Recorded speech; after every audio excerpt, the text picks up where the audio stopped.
Buenas and half a day, everyone. Today's public hearing by the Committee on Public Safety, Emergency Management, and your Guam National Guard is hereby called to order. Today is Wednesday, December 3rd, 2025, and the time is now 2:00 p.m. Tomorrow Standard Time. For the record, and in accordance with the open government law, notices for today's public hearing were sent on November 20th, 2025, and again on December 1st, 2025. This public hearing was also published on the Guam Legislature website and the Guam Public Notices website. Joining us here this afternoon are members of the Committee on Public Safety, Emergency Management, and your Guam National Guard, and our fellow senators. Let me begin with the Vice Chair of the Committee and the Vice Speaker of the Guam Legislature, Senator Tony Addis, here with us. Also joining us this afternoon is my colleague, Senator Vince Borja, Senator Tello Taidagui, and Senator Chris Duenas. So just Masi colleagues for joining me here this afternoon. Before we proceed with the discussion today, I'd like to first provide some general rules of conduct for today's public hearing, which shall be as follows. Written comments or presentations shall be submitted to the committee. Please provide my legislative staff with your written comments for photocopying. Comments may be read, and lengthy presentations should be summarized to about 5 minutes. There's a clock over there, so I'll just kind of gently say, those offering comments will be allowed to present written or oral testimony. And once you are done, please remain in the room for questions or any additional comments that may be desired by members of the Committee on Public Safety, Emergency Management, and your Guam National Guard and other members of the legislature. Questions and comments shall be confined to the nature of the agenda. The agenda for today's public hearing is the confirmation hearing required by the Guam Legislature's standing rules for Ms. Karin L. Watson, Colonel, U.S. Army retired, the governor's appointee to serve as the next Adjutant General of the Guam National Guard and Director of the Department of Military Affairs. For the record, the committee invited the Adjutant General Select to participate in today's public hearing, and I want to welcome you, Colonel, to our house, if you will. The committee encouraged the Adjutant General Select to invite her family and friends to attend today's public hearing and to offer verbal and/or written testimony regarding her appointment to this post. And for the record, the committee received testimony from 34 individuals as of this morning, December 3rd, 2025, all in support of Ms. Watson's appointment to serve as the next TAG and Director of Military Affairs. For the record, the governor's letter dated November 18th, 2025, appointing Ms. Karin Watson, Colonel, U.S. Army retired, to serve as the next Adjutant General of the Guam National Guard and Director of the Department of Military Affairs, was received by the Speaker's office on November 19th, 2025. On the same date, the Committee on Rules referred Ms. Watson's appointment to the Committee on Public Safety, Emergency Management, and Guam National Guard. For the benefit of my colleagues and those that are following today's confirmation hearing, the committee reviewed the qualification requirements for the Adjutant General pursuant to 10 GCA Section 63201 as amended by Public Law 38-68. Guam law provides that the Adjutant General shall be appointed by the Governor of Guam subject to the advice and consent of the Guam Legislature. The Adjutant General shall have such rank and qualifications as the Governor of Guam may prescribe, and he or she shall be or have been a federally recognized commissioned officer in the United States Army or the United States Air Force or the reserve components in the grade of at least Lieutenant Colonel 05 promotable pursuant to Army or Air Force promotion regulations and policies at the time of the appointment. The Adjutant General shall be promoted in the Guam Army or Air National Guard as appropriate at the discretion of the Commander-in-Chief to a grade not to exceed Lieutenant General or 09. Pursuant to Guam Public Law 38-68, which became effective on October 17, 2025, the Adjutant General shall be a citizen of the United States and shall have Guam as his or her home of record or served in the Guam National Guard at least for a term of not less than 5 years prior to appointment. Based on the committee's review of the qualification requirements for the Adjutant General pursuant to 10 GCA Section 63201, and upon inspection of the DD-214 and retirement orders provided by the appointee, Ms. Karin L. Watson, Colonel, U.S. Army retired, the committee has determined, subject to further review by the Legislative Council, that the Adjutant General select meets the qualification requirements that are established by Guam law. Recognizing the confidential nature of the DD-214 and the retirement orders provided by the TAG Select, the committee invited all senators to inspect the information in person at my legislative office earlier this week. The Adjutant General is an extremely important position overseeing the Guam Army and Air National Guard, as well as the Guam Department of Military Affairs.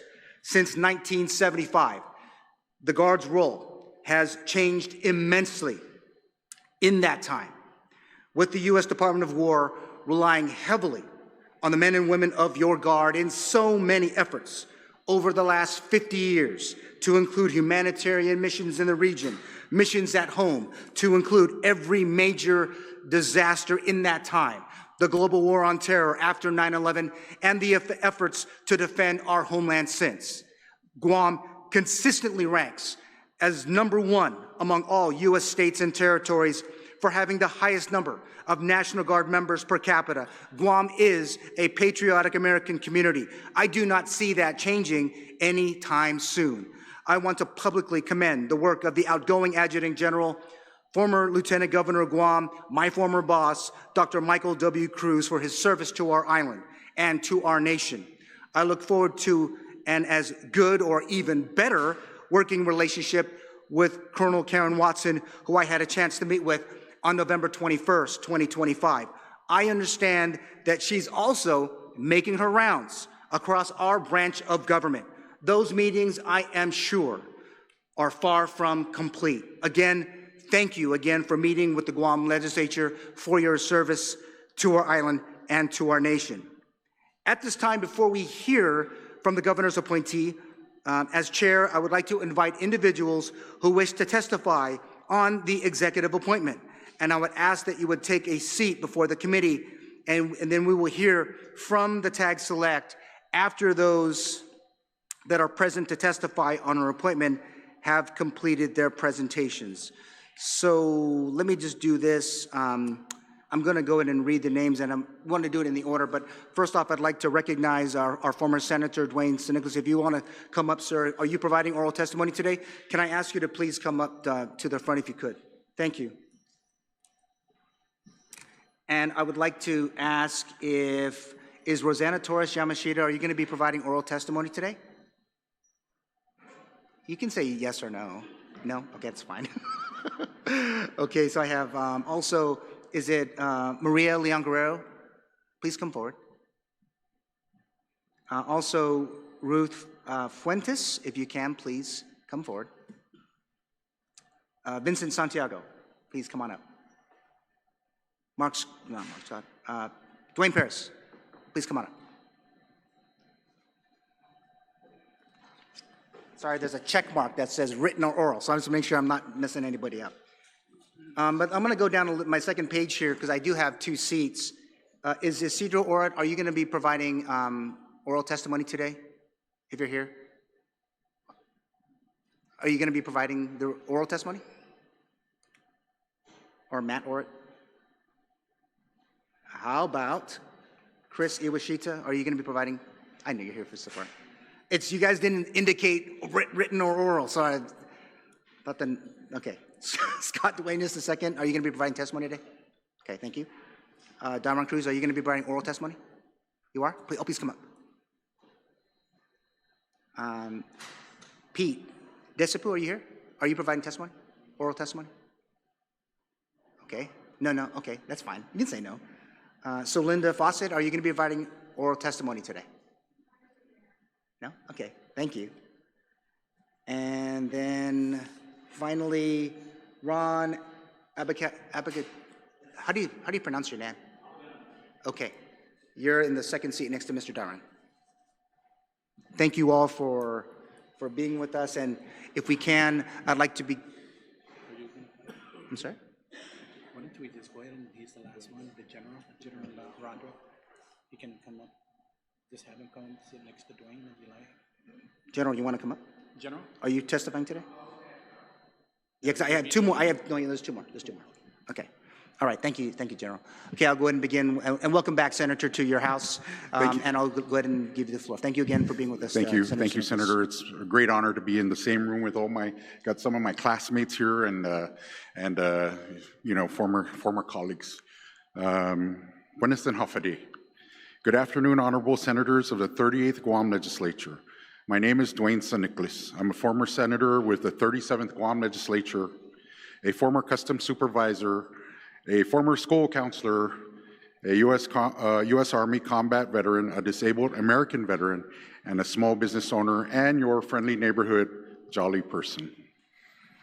I am here today to provide my support for the confirmation of Colonel Karin Watson, who I fondly remember as Karin Alba, and my classmate at the ROTC program, our very own University of Guam.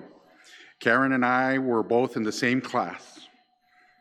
She rose through the ranks in ROTC, and I remember us calling our company the Alba Company, a fun little twist on the version of Alpha Company. Back then, I knew her as Karin Alba, right? As a cadet, Karin was there motivating us and always a bridge between us and leadership. She ran faster than me, and everybody who knows a great leader always, after they're done with their PT tests, they come back for us stragglers. And I was one of those stragglers. I could never run fast. I never claimed. She ran faster than me, and anyone who was a great leader, after they completed their PT test, they would run back and motivate us stragglers. I wasn't a very fast runner in those days, though we were young. Karin's leadership was evident. The Lord eventually took us down different paths. I ended up leaving the program and eventually enlisted in the infantry as an infantry soldier with the Guam Army National Guard. So I understand the gravity of the office she's being appointed to. Eventually, Karin would go on to graduate and lead a very distinguished military career. I recently reached out to our mutual friend, Colonel Frankie Cruz, you know, one of my heroes too, who also was a classmate of ours, and he provided a written testimony of Karin's confirmation. We reminisced a little bit about the good old days, and we agree that Colonel Watson is the right person for the job. Karin has always been a leader. You don't reach the heights of in the military without developing compassion for those you lead, humility to know that we are all part of one team, and the courage to wake up every day doing the same things over and over again, knowing that your decisions affect lives of those you lead. I want to thank you for the honor to give my support to Colonel Watson. Thank you, Sidus Masi. Thank you, Senator, for being with us this afternoon. I also want to recognize my colleagues that joined us as well, Senator Chris Barnett and Senator Therese Terlahi. Thank you for being with us at this confirmation hearing this afternoon. Moving on right now, if I'd like to ask Maria, if you can, the floor is yours.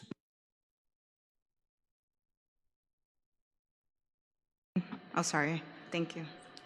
I'll be reading a recommendation letter from Janice Don Guerrero Hooks, Major Retired in the USA. Dear Honorable Senators, I am proudly and strongly recommend Colonel Karin Watson for the position of Adjutant General of the Guam Army National Guard.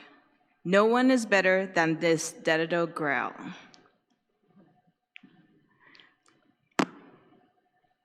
I am a U.S. Army Major Retired J.D. Guerrero Hooks from the Diesel Guerrero family of Dedito and the Nyarak family of Sumay Santa Rita. My service consisted of staff leadership positions in the Air Defense Artillery Branching Supporting Joint and Combined Operations of the Pacific and Central Command's area of operations. After retirement, I served homeless veterans in the Hawaii Islands, Guam, and American Samoa for 5 years. I am honored to write this letter of recommendation on behalf of Colonel Retired Karin Watson having known her for 30 years and collaborated directly with her for the first 2.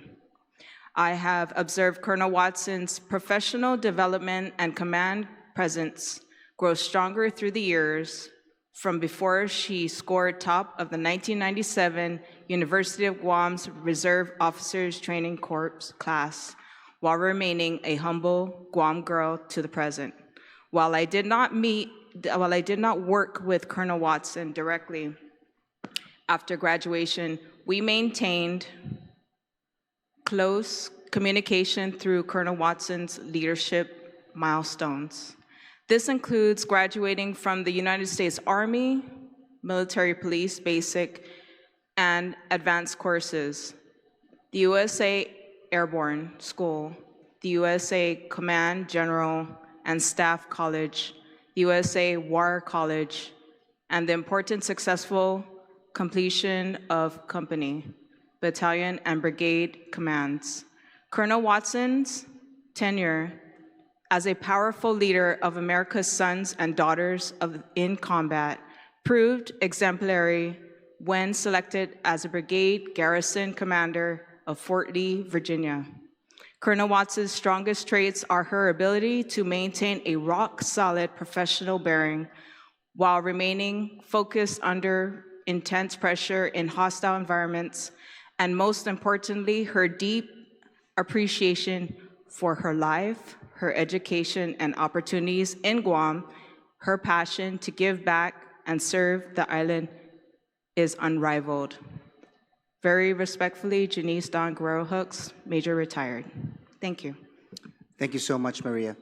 At this time, I also want to welcome my colleagues that also joined us today.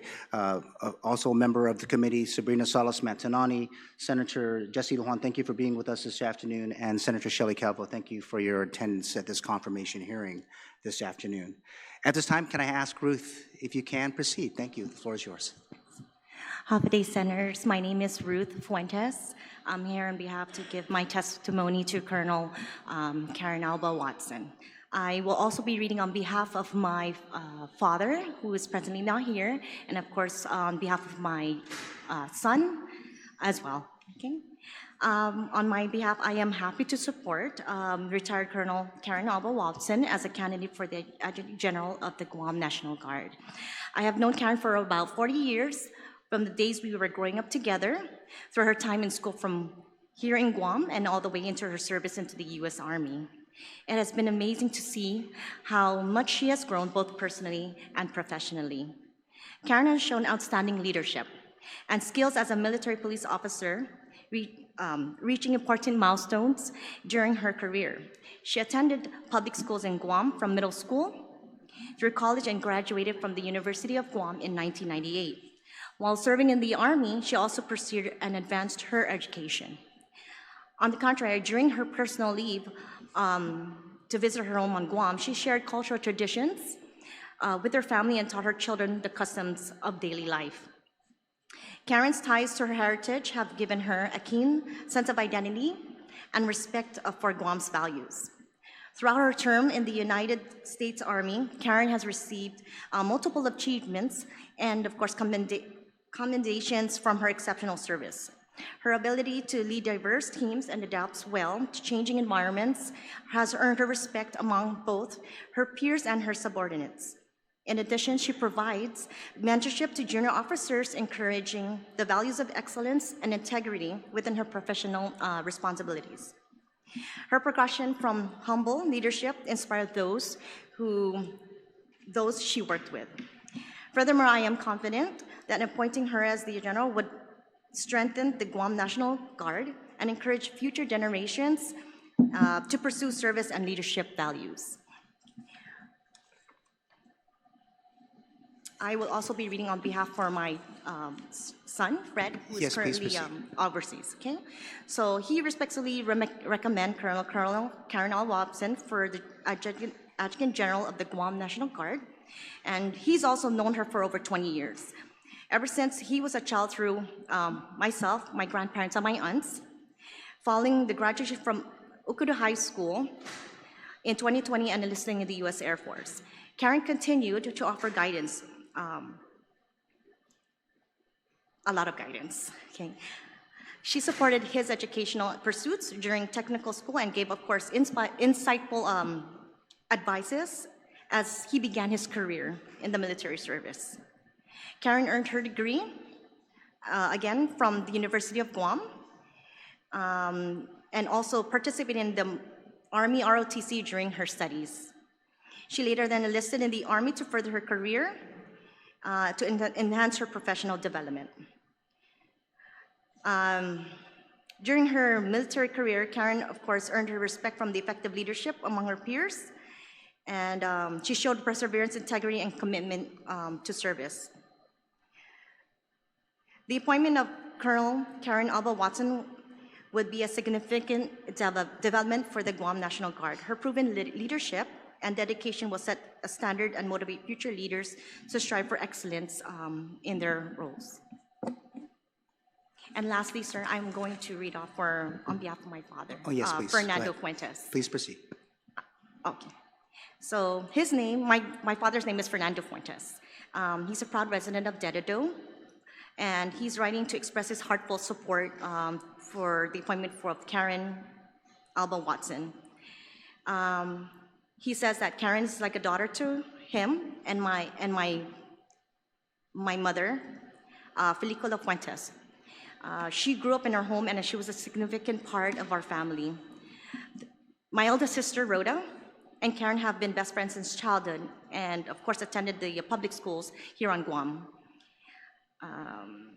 Her journey from humble beginnings to her current success is a testament to her inner strength and resilience. Raised by her Karin's grandfather, a man of great integrity who made many sacrifices for her grandchildren, Karin has never forgotten her roots. She comes home to Guam, maintaining her ties with family and friends. Her commitment to the island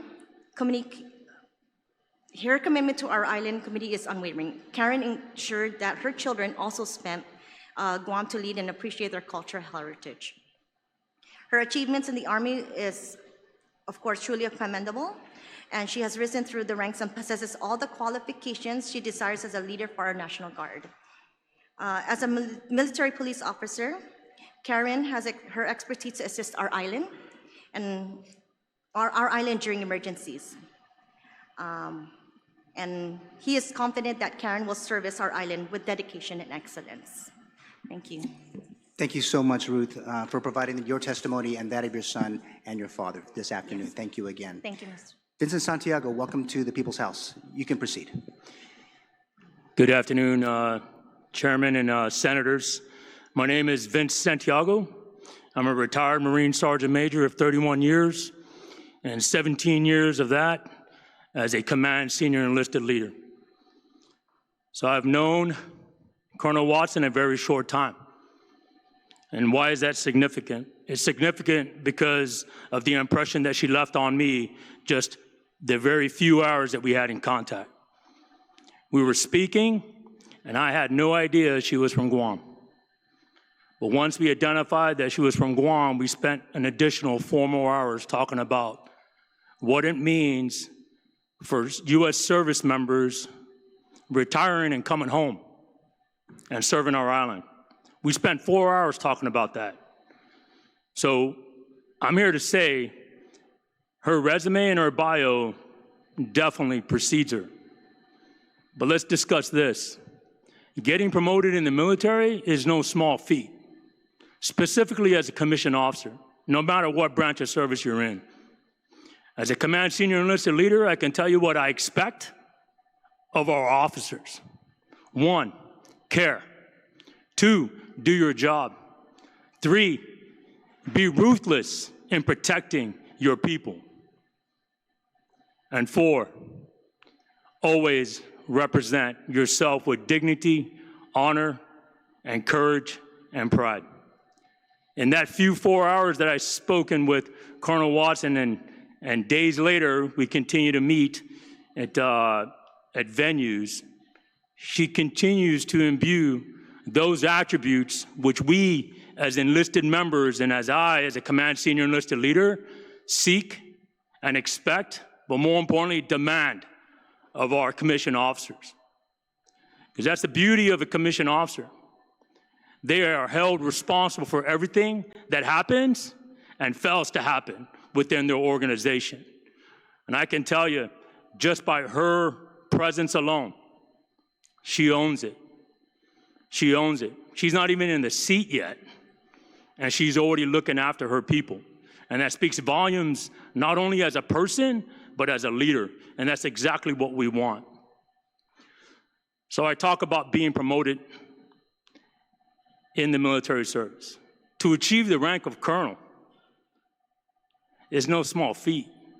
But then to understand the billets in which she held, again, a tremendous, tremendous leap for a single person. And then you look at the billets of where she served, at all levels, at multiple positions, across the continuum of the military service. So if there's any doubt of her ability to serve as the Adjutant General for Guam, it's probably going to be dispelled after the second or third iteration of people speaking on her behalf. So some may say, why is a Marine Sergeant Major speaking on behalf of an Army dog? I can tell you this, it doesn't matter. And I normally don't come and speak on anybody's behalf, I'll tell you that right now. I won't do it. If you don't deserve it, you can keep on walking. But Colonel Watson is a person, I believe, that can take any organization she belongs to, in no matter capacity, from good to great. From good to great. I wish her the best of luck in what she does, because I know she's going to take care of her soldiers, her airmen, and her civilians. But more importantly, the families of those service members under her charge. Thank you very much for your time, and good afternoon. Thank you so much, Vince. Mr. Paris, Dwayne, you are up next. And good afternoon. My name is Dwayne Paris, and I'll be reading a letter of recommendation written by Donald Goldhorn, former Adjutant General, Guam National Guard. It gives me great pleasure to provide written testimony on behalf of Colonel Karin Watson in regard to her appointment as the Adjutant General of the Guam National Guard. Although I do not know Colonel Watson personally, her military record and accomplishments speak volumes as to her technical competence and leadership abilities in assuming the responsibilities of the Adjutant General. Of particular note is her command time and her duties within the Pentagon, to include serving as the executive officer for the Provost Marshal General.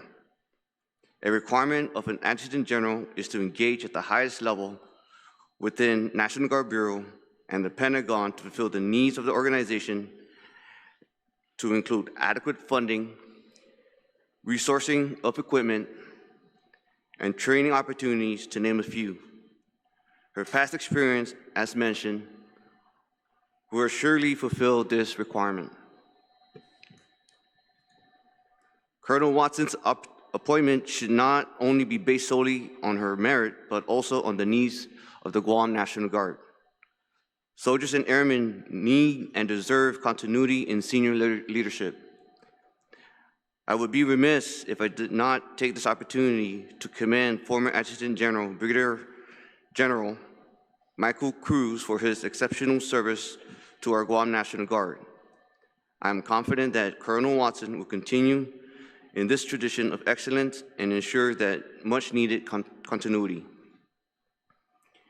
In a recent phone conversation with Colonel Watson, I asked her why she wanted to become the Adjutant General for the Guam National Guard. She quickly replied, "I want to return to Guam and give back to the island." Her compassion to serve soldiers, airmen, their families, and the island were evident throughout our conversation. This is the officer that I recommend without reservation to be our next Adjutant General of the Guam National Guard. Signed, Donald J. Goldhorn, Major General retired, former Adjutant General, Guam National Guard. Thank you so much, Dwayne. And I know that the general is probably watching, so I'm hoping that when he returns to Guam, he can call me up and he owes me coffee. So I want to make sure he does that. Okay, Pete, you're up next, if you can. Thank you for joining us here in the Guam Legislature. Yes, so good afternoon, Senators, ladies and gentlemen. Thank you for the opportunity to be here today to testify before you and the people of Guam. My name is Ronaldo Abaganan. I am a resident of Dededo. I am a supervisory customs and border protection officer with the U.S. Department of Homeland Security, where I have served for 23 years. Before my career in federal service, I was a commissioned officer in the Army's Military Police Corps, serving on active duty and briefly with the Guam Army National Guard.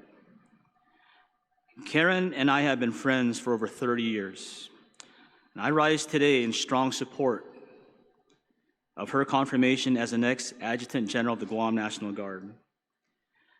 Karin's military achievements are significant. I'm sure most of you have seen her resume and have heard others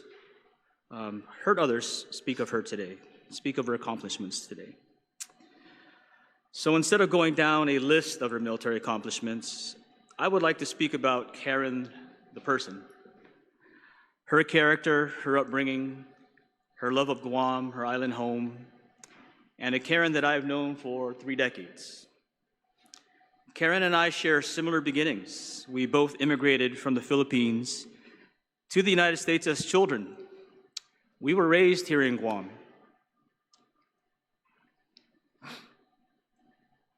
We are both products of the island's public school system. She graduated from JFK and I graduated from Ocean View High School. We are both University of Guam alumni. Guam has been our home for over 40 years. Now, Karin did not come from wealth. As a matter of fact, and to put it bluntly in conversations with her, she was poor as heck. She didn't use the word heck, but she was poor growing up. As a child, Karin lived with her family in what could only be described as a shack, one that was repeatedly destroyed by typhoons. When her lolo, Filipino for grandfather, finally built a sturdier home, Karin was put to work, laying cement blocks and helping with construction. Her resilience was forged early through the need to survive and a responsibility to keep her family safe. Karin graduated from JFK High School at the age of 16, too young to enlist in the Army as she had wanted.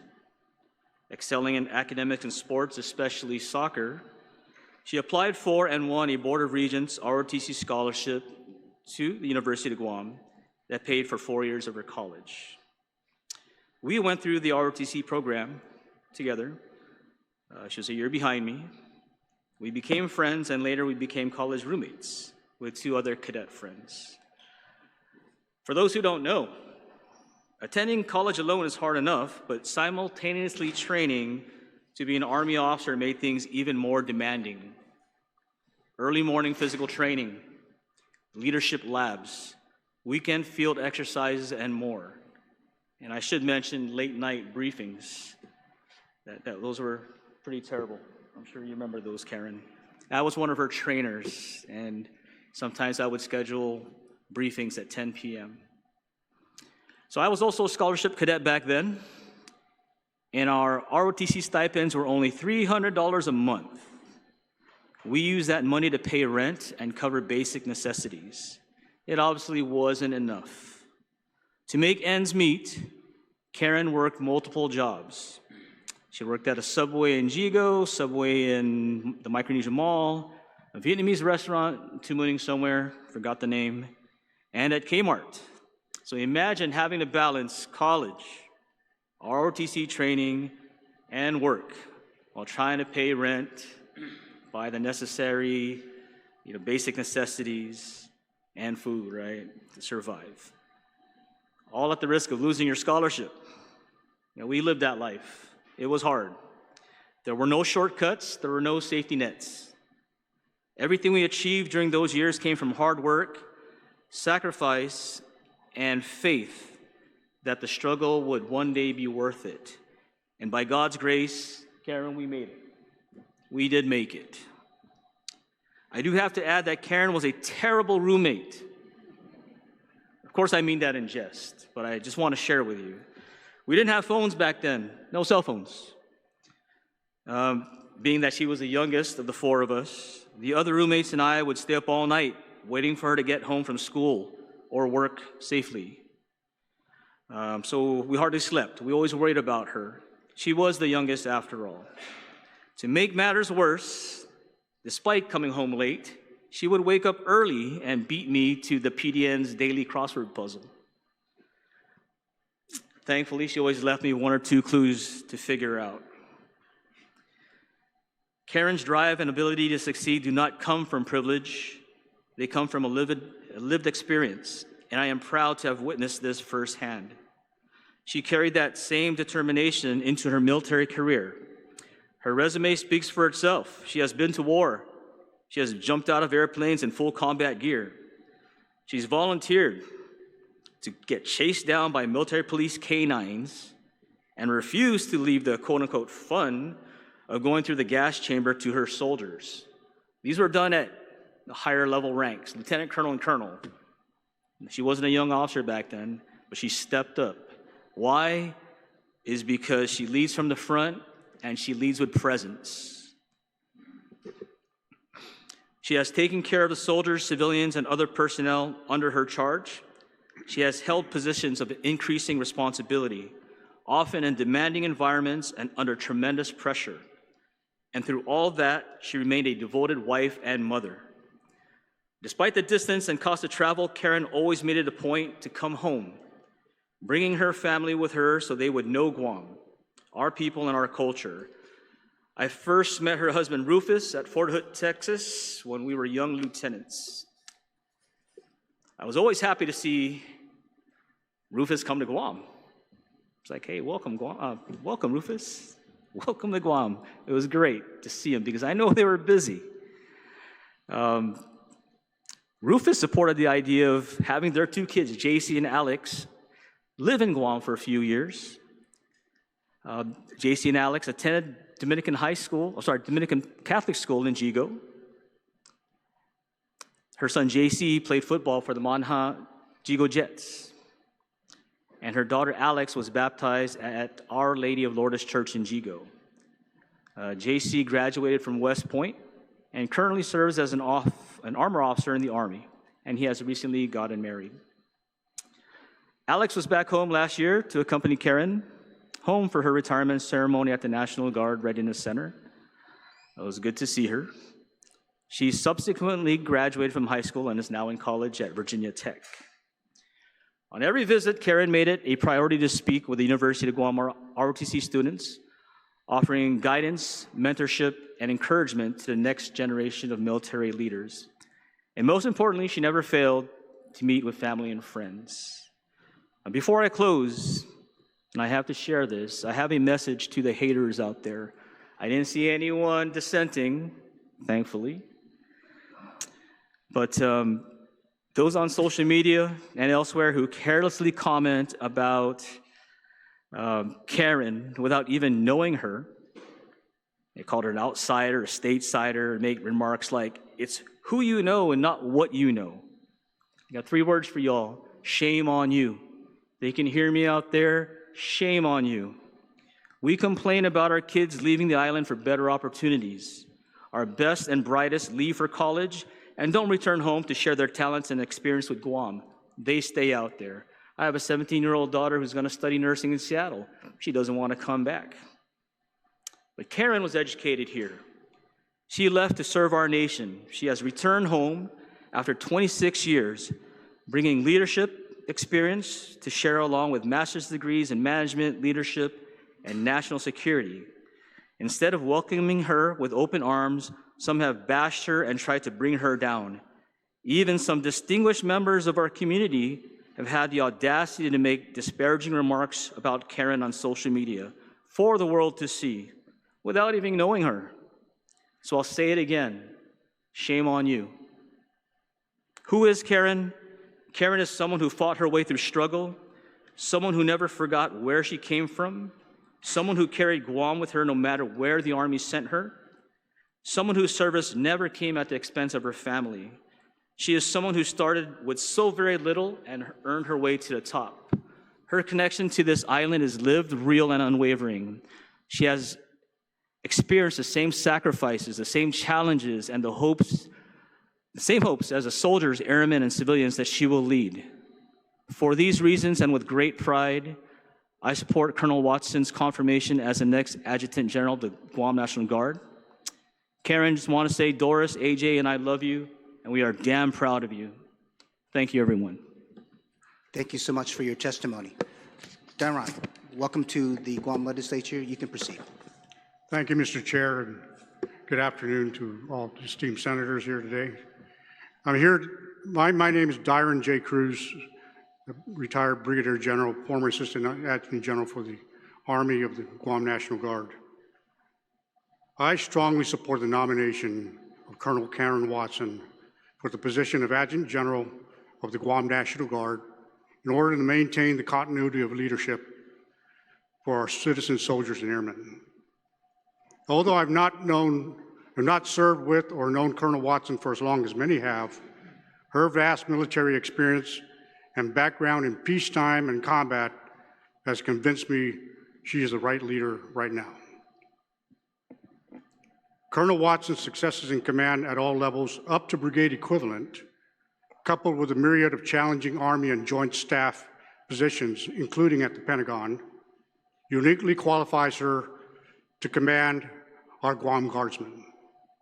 Moreover, it is worth noting that Colonel Watson not only emigrated to Guam and the U.S. mainland to pursue the American dream, but she sacrificed 26 years of her life to this country and island to protect and preserve that same opportunity for countless others. Mission readiness of the Guam National Guard critically depends on bold and compassionate leadership. Leadership that is impartial, assertive, and firm but fair. In this global environment we live in that is volatile, uncertain, complex, and ambiguous, it is imperative that our Guam Guardsmen be dynamic, resilient, and mission-focused, always. And I believe that Colonel Watson not only understands this, but has proven time and again that she is willing and capable to set the example and lead from the front. I strongly urge this body of esteemed senators to rally behind Colonel Watson. Grant your collective consent to this nomination and give our brave men and women of our Guam National Guard the leader they deserve. I thank you for your attention to this matter. Thank you so much, Darron. If I can, you can be excused. I'm going to start in the order as well. General, are you going to come up and testify? Please come on up. Let's see. Is Esther here?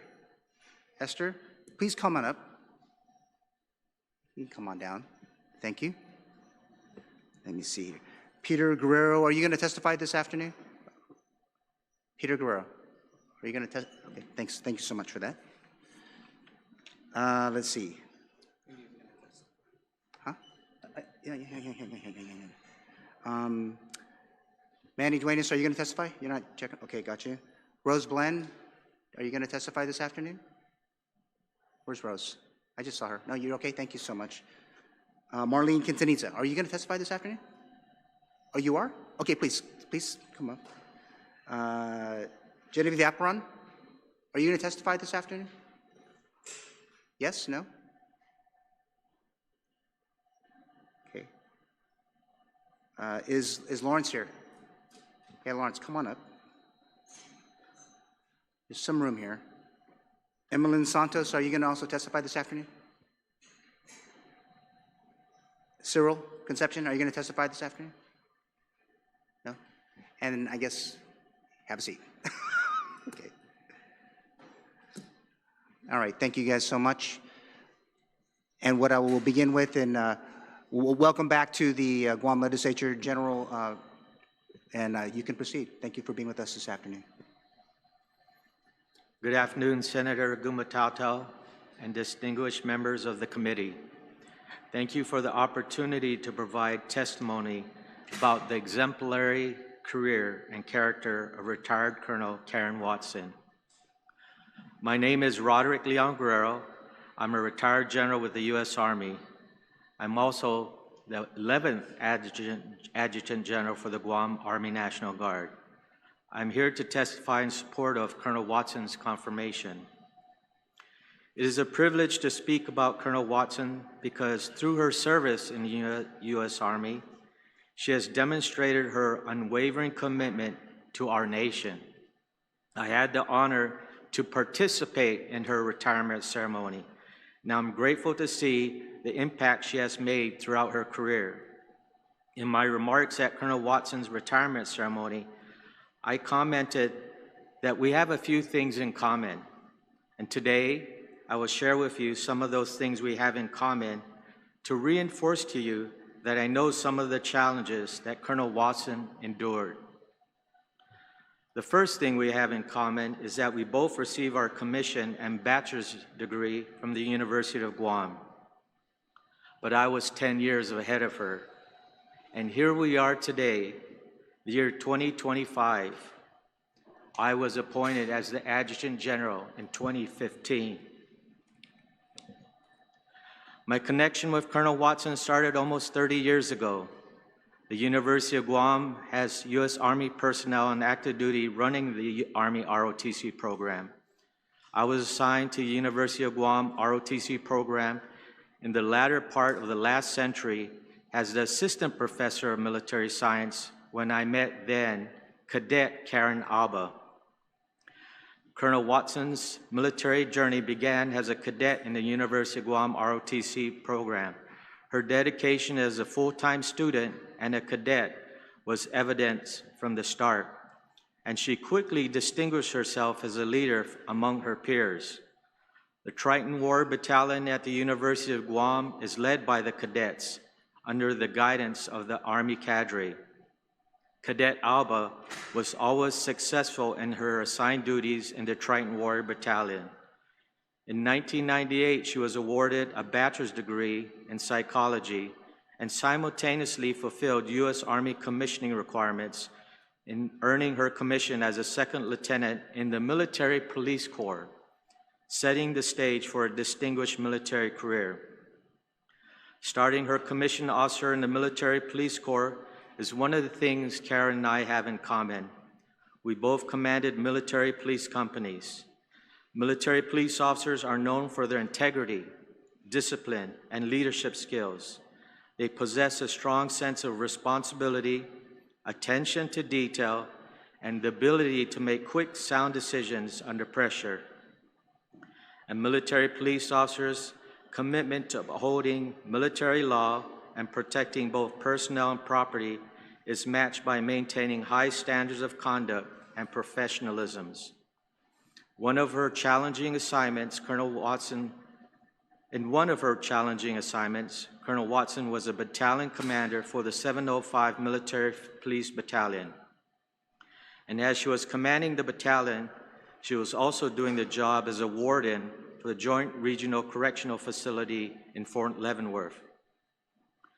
The Joint Regional Correctional Facility at Fort Leavenworth is a military prison operated by the United States Army. The prison is designed to hold military prisoners from all branches of the U.S. Armed Forces. It is responsible for the confinement, rehabilitation, and reintegration of service members who have been convicted of offenses under the Uniform Code of Military Justice.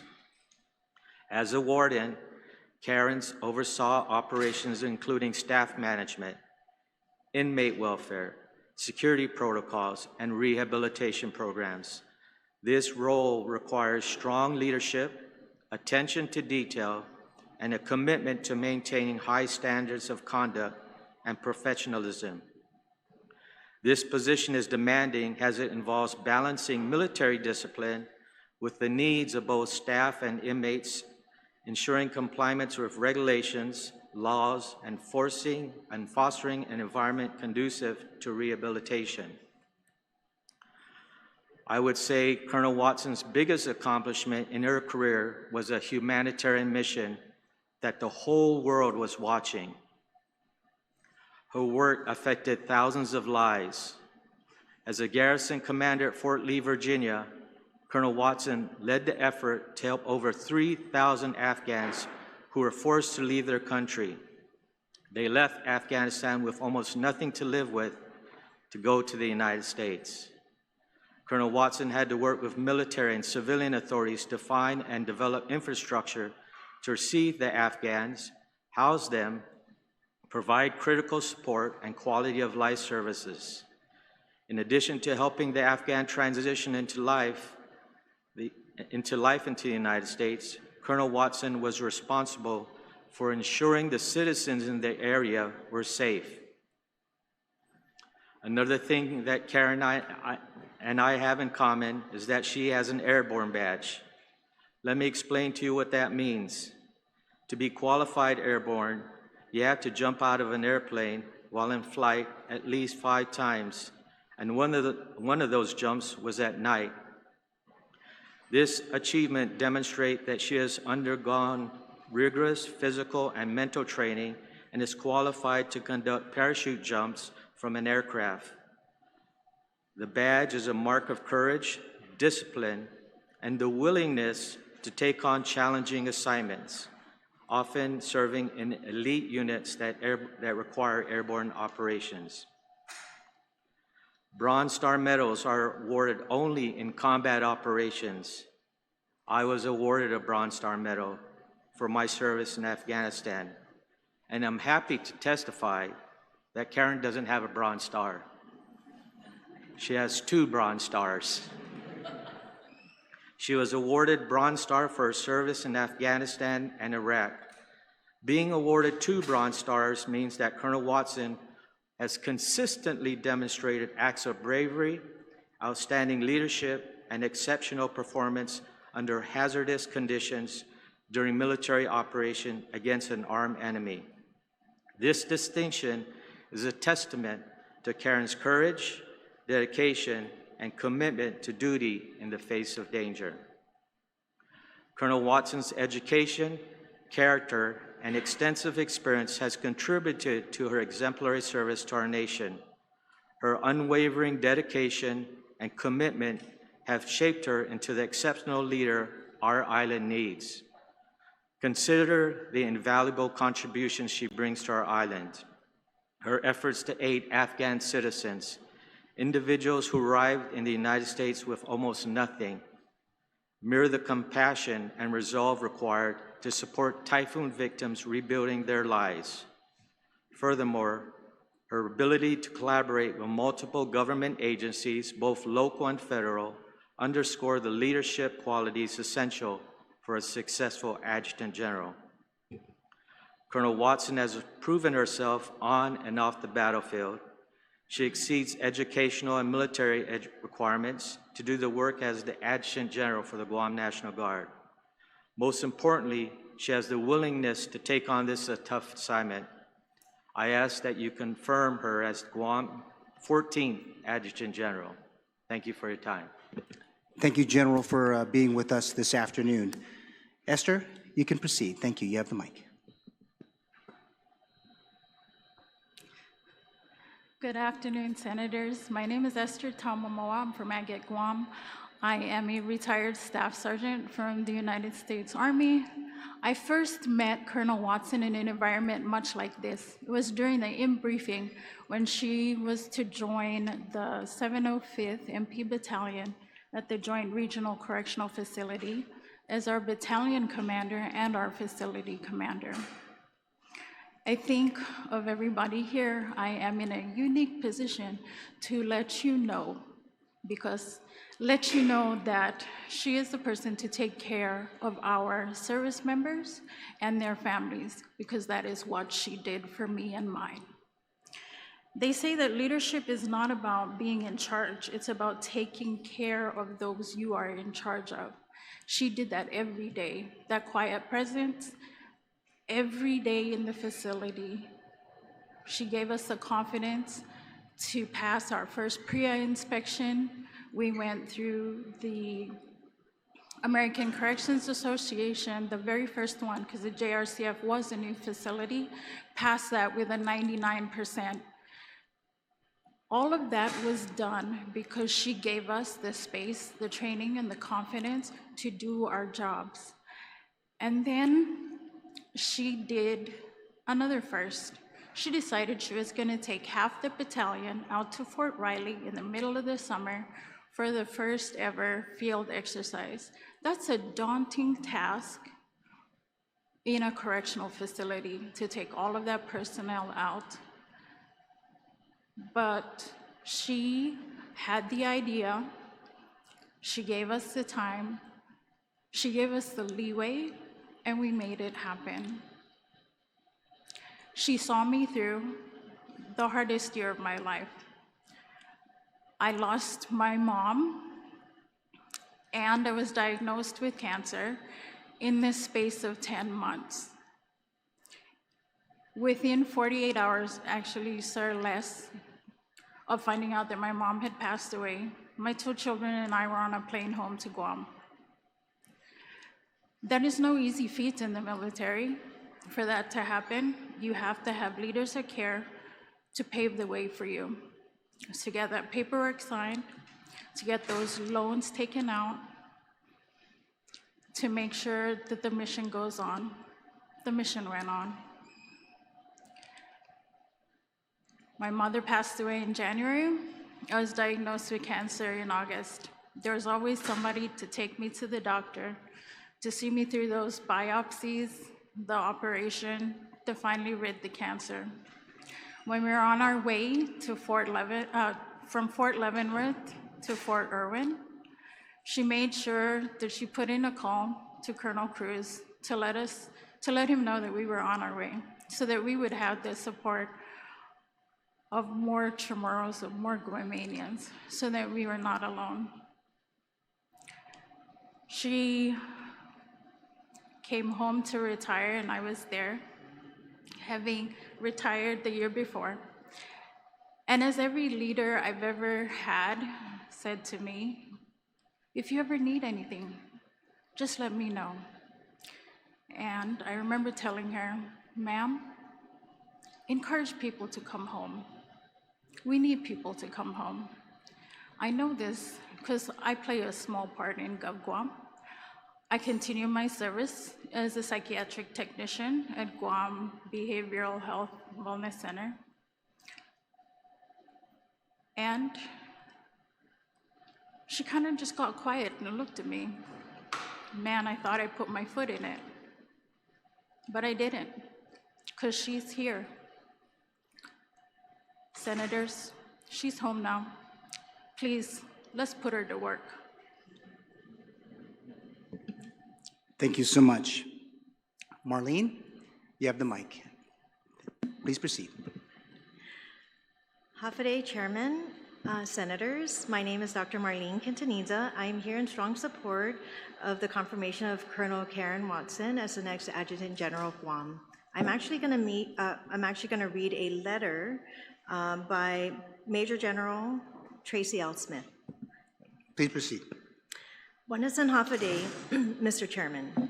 It is with highest degree of confidence that I recommend Colonel Karin Labella Alba Watson to serve as the Adjutant General for my native home, the beautiful island of Guam. Colonel Watson grew up on Guam and has had an almost 30-year distinguished career as an active duty military police officer in the U.S. Army. Karin is uniquely qualified to lead the Guam Guard, especially during the pivotal DoD expansion on island. Karin understands the cultural uniqueness and also understands how to navigate at the strategic level within the Army and other sister services. The TAG is not only the senior military leader for Guam, but is also a key partner with the Governor's Office and the Guam Legislature in ensuring the defense of Guam, public safety, disaster response, and community well-being. Colonel Watson has a proven record in leading large organizations with complex missions and thrives in these positions, and I have no doubt she will continue to excel in all aspects of this new role. Under Karin's leadership, she will enhance disaster preparedness and response, working with multiple agencies, local and abroad, foreign and domestic. She will strengthen state and federal relationships with ease while ensuring she supports the soldiers, civilian employees, and families of those who serve in the Guam Guard. As an island in the second island chain and in theater of interest, Karin will ensure operational regional competence, intellectual discipline, and cross-cultural fluency. She has the judgment required to represent the governor's and legislature's interests intertwined among DoD's operational and strategic interests with integrity. Karin is ready to operate in complex multinational environments. She will serve with distinction and will act with urgency to ensure efficient organizational process while building enduring security and advantages for Guam and her people. Sizuas Maasi, very respectfully, Tracy L. Smith, Major General, U.S. Army Commanding. Thank you so much. Lawrence, please proceed. Hafa Adai Senators, my name is Lawrence Alcairo. I'm here to read a letter on behalf of my father, Joseph Alcairo. Mr. Chair, honorable senators, and members of this committee, thank you for the opportunity to provide testimony in strong support of Colonel Karin Watson's confirmation as the next Adjutant General of the Guam National Guard. My name is Joseph Alcairo, and my military career began in the United States Marine Corps, where I enlisted in October 1989 after graduating from Simon Sanchez High School. After completing my term of service and transitioning out of the Marine Corps in October 1993, I found myself at a crossroad. I had just begun raising a family, that's me, and I knew I wanted to continue serving this nation while remaining present at home.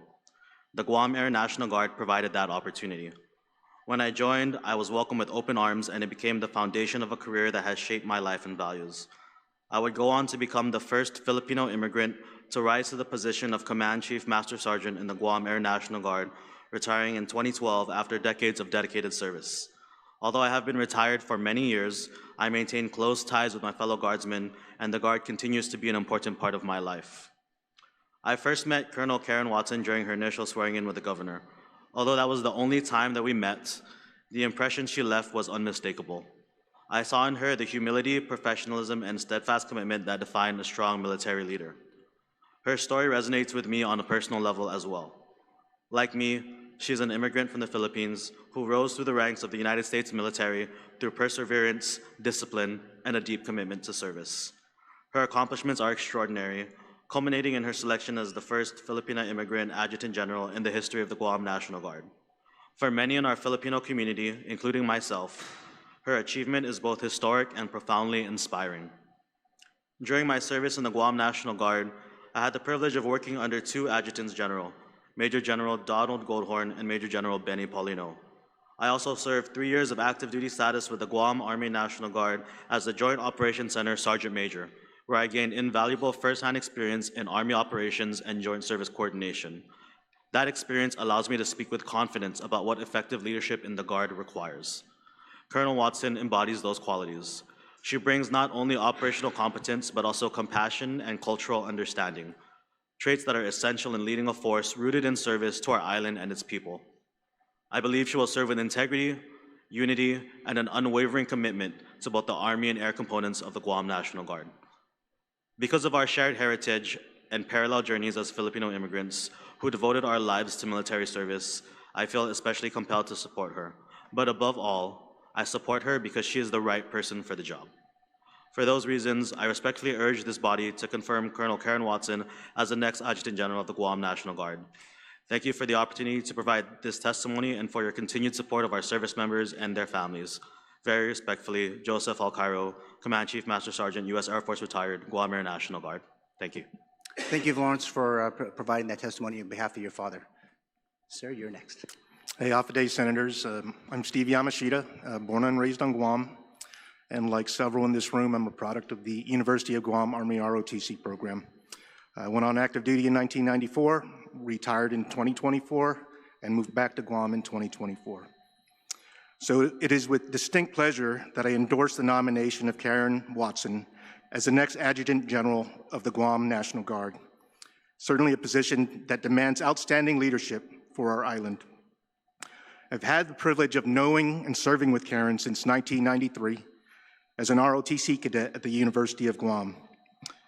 She is one of several hundred officers I observed in my 30-year career on active duty as an Army officer. I can assure you she ranks at the top. I am proud to call her my sister-in-arms and fellow Guamanian. Karin, as a proud daughter of Guam, represented our island in service to our nation. She did this through superior performance, impeccable character, and through sharing our island culture at every opportunity. She remained engaged with Guam clubs and associations at every camp, post, or station she was assigned. Even while serving 26 years on active duty, she always had a burning desire to return to our island and continue to serve. This is her opportunity to serve her island home with the skill set she gained through years of proven leadership experience. Like Karin, I'm also a career military police officer, and she has a stellar reputation and is highly respected in the Military Police Corps Regiment and in the organizations throughout the Army where she has served and made tremendous positive impact. I have no doubt she will lead the Guam National Guard with integrity, courage, compassion, and respect. Karin is a leader who has effectively led large organizations to the highest states of readiness while increasing morale, accountability, discipline, and efficiency. She's commanded at the company, battalion, and brigade levels, culminating as the garrison commander of Fort Gregg Adams, formerly Fort Lee, where she was responsible for over 63,000 service members, civilians, and family members. She also served at enterprise-level organizations to include the Department of Defense, now the Department of War, the Joint Staff, and at the Headquarters Department of the Army Staff twice, where she worked on national-level problems. As a military police officer, Karin is no stranger to contingency operations or emergency response operations. A highlight of her career is serving as the supported commander for Operation Allies Refuge / Allies Welcome at Fort Gregg Adams, Virginia, where she was responsible for receiving, housing, and providing care for over 1,500 Afghan refugees as they awaited resettlement. Operations at Fort Gregg Adams were lauded as the gold standard by leaders across the State Department, the Department of Homeland Security, and various non-governmental organizations. Karin is a master problem solver and team builder, though perhaps her strongest characteristic is her exemplary leadership ability. She has the drive to succeed and consistently challenge herself and others, making the organization and all around her better. Leadership and team building come naturally to Karin. She thrives in the most challenging situation and only gets better as pressure increases. These strengths enable her to overcome any obstacle in order for the success of the mission, and as you know, cannot be done without giving your soldiers and families your best. She's a thoughtful, charismatic leader who inspires trust in others. She's a proven soldier and scholar who naturally grasps concepts over a diverse range of subjects. Give my highest recommendation for Karin Watson to lead and serve in positions of great responsibility on our island, but especially as the tag of the Guam National Guard. Thank you. Thank you so much, Stephen. I know that you guys are all complete. I know I have a couple I'm going to go ahead and ask. Rowena Santiago, are you going to testify this morning or this afternoon? Okay, how about Ray Villaflor? Are you going to testify this afternoon? No? Yes, you are? Please. Oh, okay. And I think there was one more person that was going to testify. Oh, please. Are you going to be okay? Okay, no problem. Okay, thank you so much for that. So, as mentioned earlier, the committee received testimony from 34 individuals, all in support of Ms. Watson's executive appointment. The testimonies were submitted via email or personal delivery to my legislative office, and the individuals include Tracy L. Smith, Major General, U.S. Army; Mike Bloss, President, Guam Society of America, Incorporated; Anthony Ton Waubacher, former Treasurer, Guam Society of America; John S. D. Jesus, Major, U.S. Army, retired; Feli O. Andrada, U.S. Army, retired; Frankie J. Cruz, Colonel SC, JS, J45, OCSD Chief; John Kineni, Major, U.S. Army, retired; Mark T. Simmerly, Lieutenant General, U.S. Army, DLA Director; Rogelio R. De Luna, Jr., Lieutenant Colonel, U.S. Army, retired; Janice Dawn G. Hooks, Major U.S. Army retired 11, Donald J. Goldhorn, as we heard earlier, Major General retired, our friend, the former Adjutant General of the Guam National Guard. Our other friend, Dennis J. Santo Tomas, Colonel, U.S. Army, retired. The Honorable Johnny Cepeda Gogo, Judge of the Superior Court of California in the County of Santa Clara. Nelson Pasqua, a classmate from John F. Kennedy High School. Gabriel Cruz, a UOG alumni. The Honorable Jesse L.G. Alleg, the Mayor of the Municipality of Petey.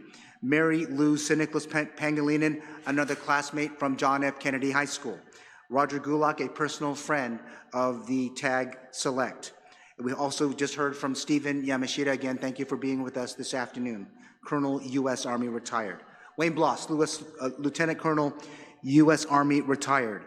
Eileen G. Flanagan, personal friend and classmate of the TAG Select. Althea Cruz, a personal friend also of the TAG Select. Eloise G. Camacho, another personal friend. Devin Blake, Colonel, U.S. Army, retired. Clint Castro, a personal friend of the TAG Select, as well as we also heard from Rachel. Fred Fuentes, who also we heard from. Fernando Fuentes. Gina St. Nicholas, Colonel, U.S. Army. Nicanor Legaspi, Lieutenant Colonel, U.S. Army, retired. We also heard from Ruth Fuentes. Thank you for providing your testimony today. Roki T. Salas, Major, U.S. Army, retired. Thelma Flores, a personal friend. And finally, Lovey Ann Palacios, a personal friend of the TAG Select. At this time, I wish to invite the Adjutant General Select, Ms. Karin L. Watson, Colonel, U.S. Army, retired, to present her testimony today for her confirmation hearing. And again, to you, Karin, welcome to the People's House, and you may proceed when you are ready to go.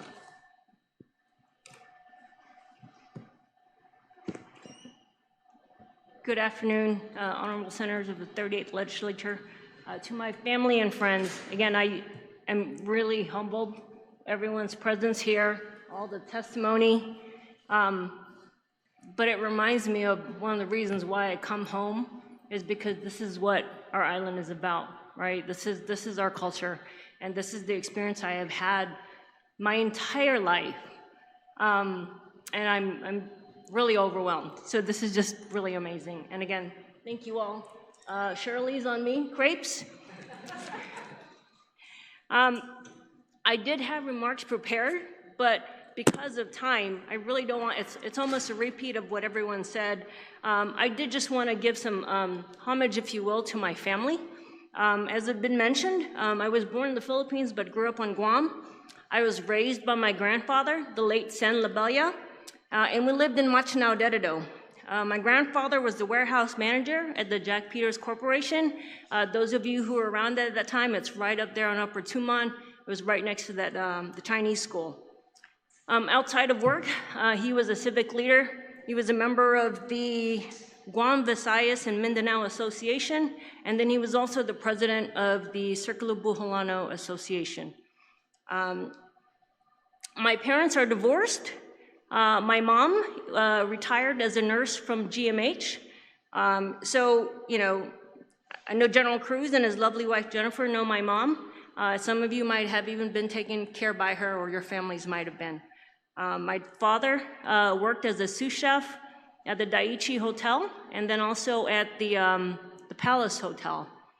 My brother sadly was one of Guam's COVID casualties in 2022, but he worked as a security guard over at the Micronesian Mall. My sister Catherine, my older sister Catherine, she's a nurse, but she also proudly served our country and our island. She's a veteran, and she served as part of the Army Reserve's 368th MP Company here on Guam. And she's since, well, I guess, not retired, but she did her time, and she's also married to an Air Force Master Sergeant retired. My younger sister, Kim Alba, was a teacher at the Academy of Our Lady of Guam, and she was also, I think she's gonna get me when she watches this, because I always get it wrong. I say she's a copy editor, but I think she's just an editor.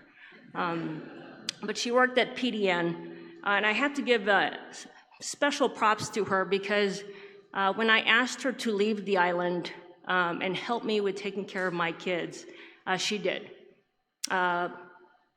And I could not have done this career really again without the support of my family and friends, and especially her. I have a younger brother who also served, and he served in the Navy. He's a Navy veteran. And a younger sister, Sheila, who's an elementary school teacher. My stepmother currently resides in Guam and Jigo, and she also was an accountant, retired accountant at the Daiichi Hotel. So that's my family. I think my friend Ron went into a lot of the detail. I don't really speak too much about it, but I will acknowledge that my life was not easy. But I'm still grateful for the lessons that I learned from it, because I believe that it's what shaped me into the person that I have been, and in how I have led as an Army officer, and even today, and as well as a parent. I am very proud to be from Guam. Everywhere I go, I always try and connect. When you're on the mainland, the best way to do that is just have the your Guam Seal sticker, or, whatever the case may be. And my party, actually, we found each other in Fort Leavenworth, Fort Leavenworth, Kansas. He saw my truck. He didn't know that was me, but he saw the Guam Seal, so he tailed me, and then we linked up. And that's how we do it back there. Or, as one of my other good friends from Guam does, he had access to a roster, and he just looked for all the 586 numbers. But I've always made sure that I found a connection with Guam everywhere I went, and that even included on deployments.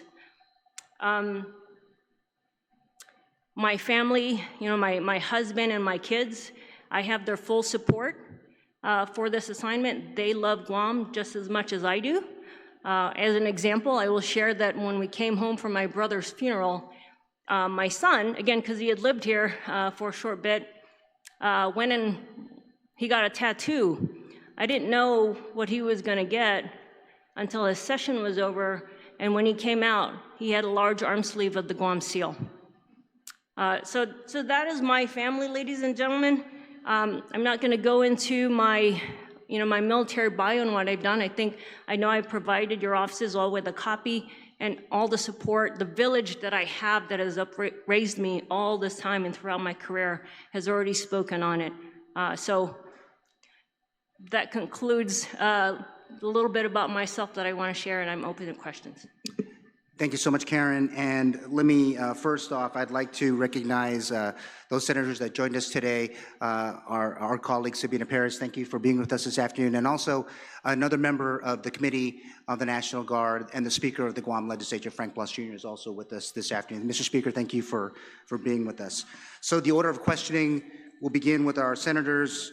Each will have 5 minutes to ask their questions. The time allotted to each senator will not include the responses that are provided by our tag select. And again, I'll remind everyone that the personal inferences about the character or motive of any senator or any individual commenting is not permitted. And with that said, I'm going to begin the questioning, and I just want to start with this. I saw you at the state funeral today for our friend Mr. Calvo, and I noticed three things when you walked into the building this morning. The first is over your right shoulder, because I saw you when you were going up to and obviously there was an explanation about jumping out of a plane. But probably more importantly are the two buttons that sit below the pockets, and people can't see it, but one, if I'm not mistaken, looks like the Joint Chiefs. Basically, all of those who ever served for 1 year have that, showing your role serving the Joint Chiefs of Staff to our great country. So I want to thank you for your service.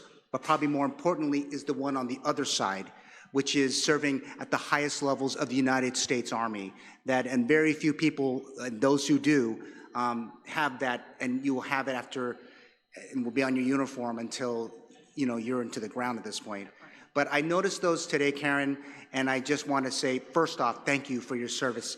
And those things are big symbols, and not just of symbols of those organizations, but of your commitment to serving the United States of America. So I just want to say that at the very beginning. So I guess let me just ask my very first question, and where you see it from. What are the priorities of the Army and Air National Guards in Guam as you see it, Karen?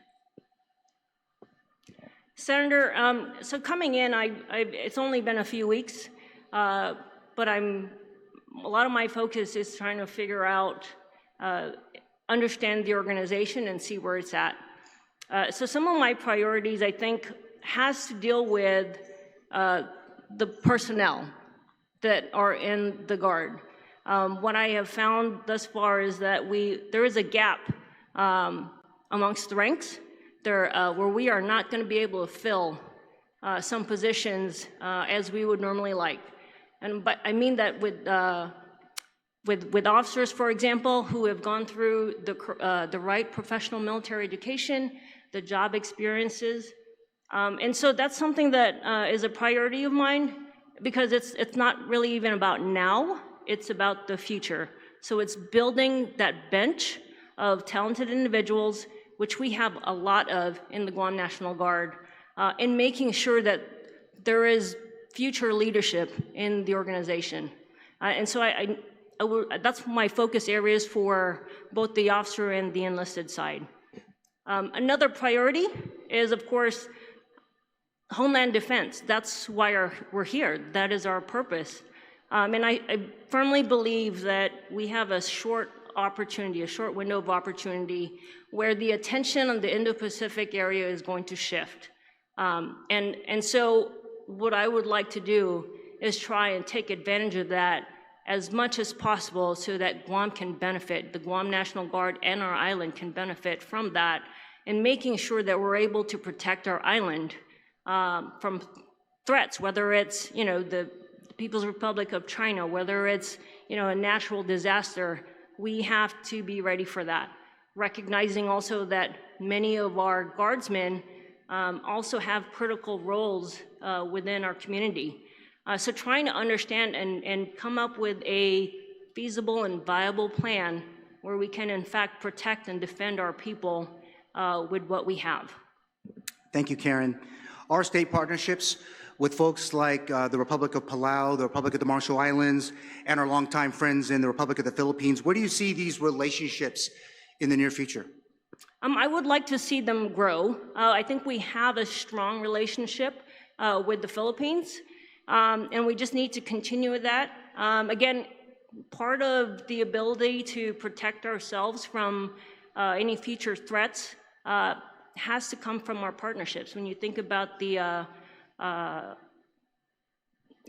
national framework on how we do things, there's the diplomatic efforts, there's the military and the economic aspects, and so it's really important that we maintain these critical partnerships. So what we have in the Philippines is strong, and we just need to continue to build it. I think we need to continue to improve our relationship with Palau and with the RMI, and we just had a visit with the Tennessee TAG, and one of the things that I had asked him was if he would be interested in having his air capabilities, support us, in turn supporting them with some of their exercises, their need for flying hours, et cetera, where we can then expose their National Guard service members, their National Guardsmen, to this area, of this regional area, rather than towards Europe where they have been focused at. But that in turn gives us potential, right, to be able to train somewhere else, do some collective training, because we do have constraints on the island. So one of the things that I had discussed with him was if he would be interested in, and of course we would have to work this with National Guard Bureau, is maybe we could add them to the state partnership program. Because we do have some limitations on what we can do, but we have, we're part of the 54. So trying to leverage those assets to make and build those partnerships and make it better so that, again, we can benefit as an island. Thank you so much, Colonel. Where do you see the National Guard in their leveraging of artificial intelligence as you look into innovation in your Army and your air workforces? And maybe there's some things you're looking at already. Maybe it's classified, you're not going to tell us, or you might have to do some damage to the people at this panel. Maybe can AI be leveraged to support the mission of the Guam National Guard? So I think we have to be very careful with AI, and that was one of the things that I did study when I was at the National War College, and even when I worked for the Department of Veterans Affairs. Technology is a great tool, but if not handled with responsibly, can often go the wrong way. And while it's a great tool and there's so many things that we can do, we can leverage, we really have to be careful. I'm hesitant to really discuss much of the AI that I know that the Department of Defense has been working on, again, for classified reasons, and maybe my information might be dated a bit since it's been a while since I've had a briefing on that. But that is also something that I'm working on with the team, is to be able to be included in some of those working groups or briefings, at the highest levels, so that we can have an awareness, and then as possible, maybe be recipients of some of the technology and also being part of the decision making. There are some things that I am not yet quite familiar with. I do have briefings planned with my J6 division. We're talking cybersecurity, AI, and so, I know, as I told you when we met, I firmly intend to have more interaction with you, Senator, and let you know what we are doing in the Guard, and keep you aware of what we're doing. All right, thank you so much, Colonel. Recruitment and retention, always a focus, I think, of us as lawmakers and policymakers. But what about when our men and women are done in the Guam National Guard? Now that they're a veteran, what are some ways you plan to support the planning post-service to these folks who choose to leave your organization while you are the Adjutant General? For one, I'm going to give you an example. We have Sergeant Major Leonin, the last Sergeant Major, the previous Sergeant Major, who is now working on his retirement. I was asked if he could be by the team to be used in another capacity, and I turned him down flat. And I told them, I said, here is a man who has devoted much of his life to our country, and he's got less than a year to retire. And we're still asking him and expecting him to do things for the organization. We need to give him the time to prepare for that next chapter. I've gone through it. I had a year. It was not enough. And here he is, he has less than a year. And oh, by the way, he has to go to Hawaii for some of his appointments. So one of the things that I want to make sure that we do is to protect our transitioning is once you are retiring, give you the time and space to take care of that. And I know there's going to be resistance because change is always hard to accept. But that's where things like saying, no, don't come into work right now. Go make your appointment. Go speak to a veteran services officer who can help you with your disability efforts, right? All of those things, I think we owe them. Allowing them to go to TAP as early as possible, and even as often as possible. I went twice because I walked away with a binder and some information, and then 2 weeks later, I was like, oh, I don't remember what the heck they said. So I found some of those, like the financial class, for example, where they talk to you about, your retirement pay is a lot different than your active duty pay, for example. And I went back to that. And I want to encourage our transitioning service members to be able to do that because it is a big change. It's very different than when you're serving in active duty or, whatever, whether it's whatever capacity you have in National Guard, title, whether you're on, sorry, I'm stumbling now. The different titles that we have, if you're a AGR soldier, and so that's a really big thing for me. That's an emphasis that I have, and I've already started that within the organization, again, as an example, the Command Sergeant Major. Okay, Colonel, I only have a few more questions, but training needs. What are your immediate and long-term goals with respect to developing or strengthening the National Guard's current capacity to facilitate internal and joint training requirements? And how do do your expectations align with the Guard's facilities master plan or maybe some similar plan of action? Well, I think I'm also, to start off, I'm glad that the Secretary of War has actually reduced a lot of our training requirements, some of the administrative stuff.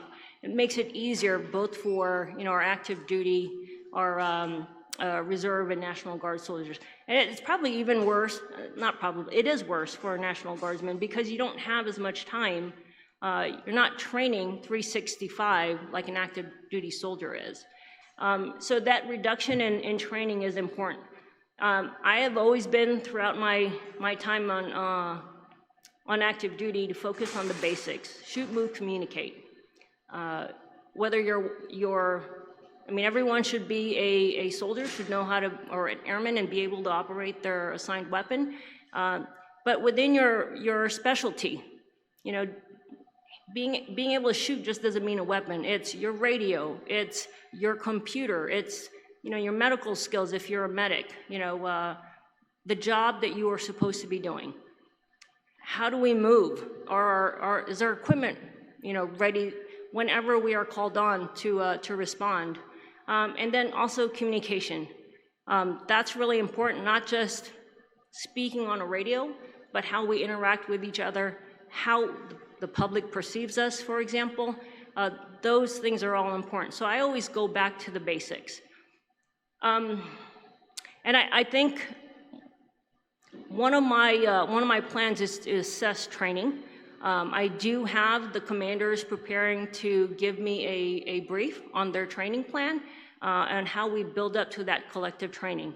I understand there might be some restraints or constraints on the island with collective training, and that's one of the things that we will have to address and put together a plan that we can present both through the Army channels and through our leadership channels here on the island for how we can get training done to support a National Guard so that we can do our mission.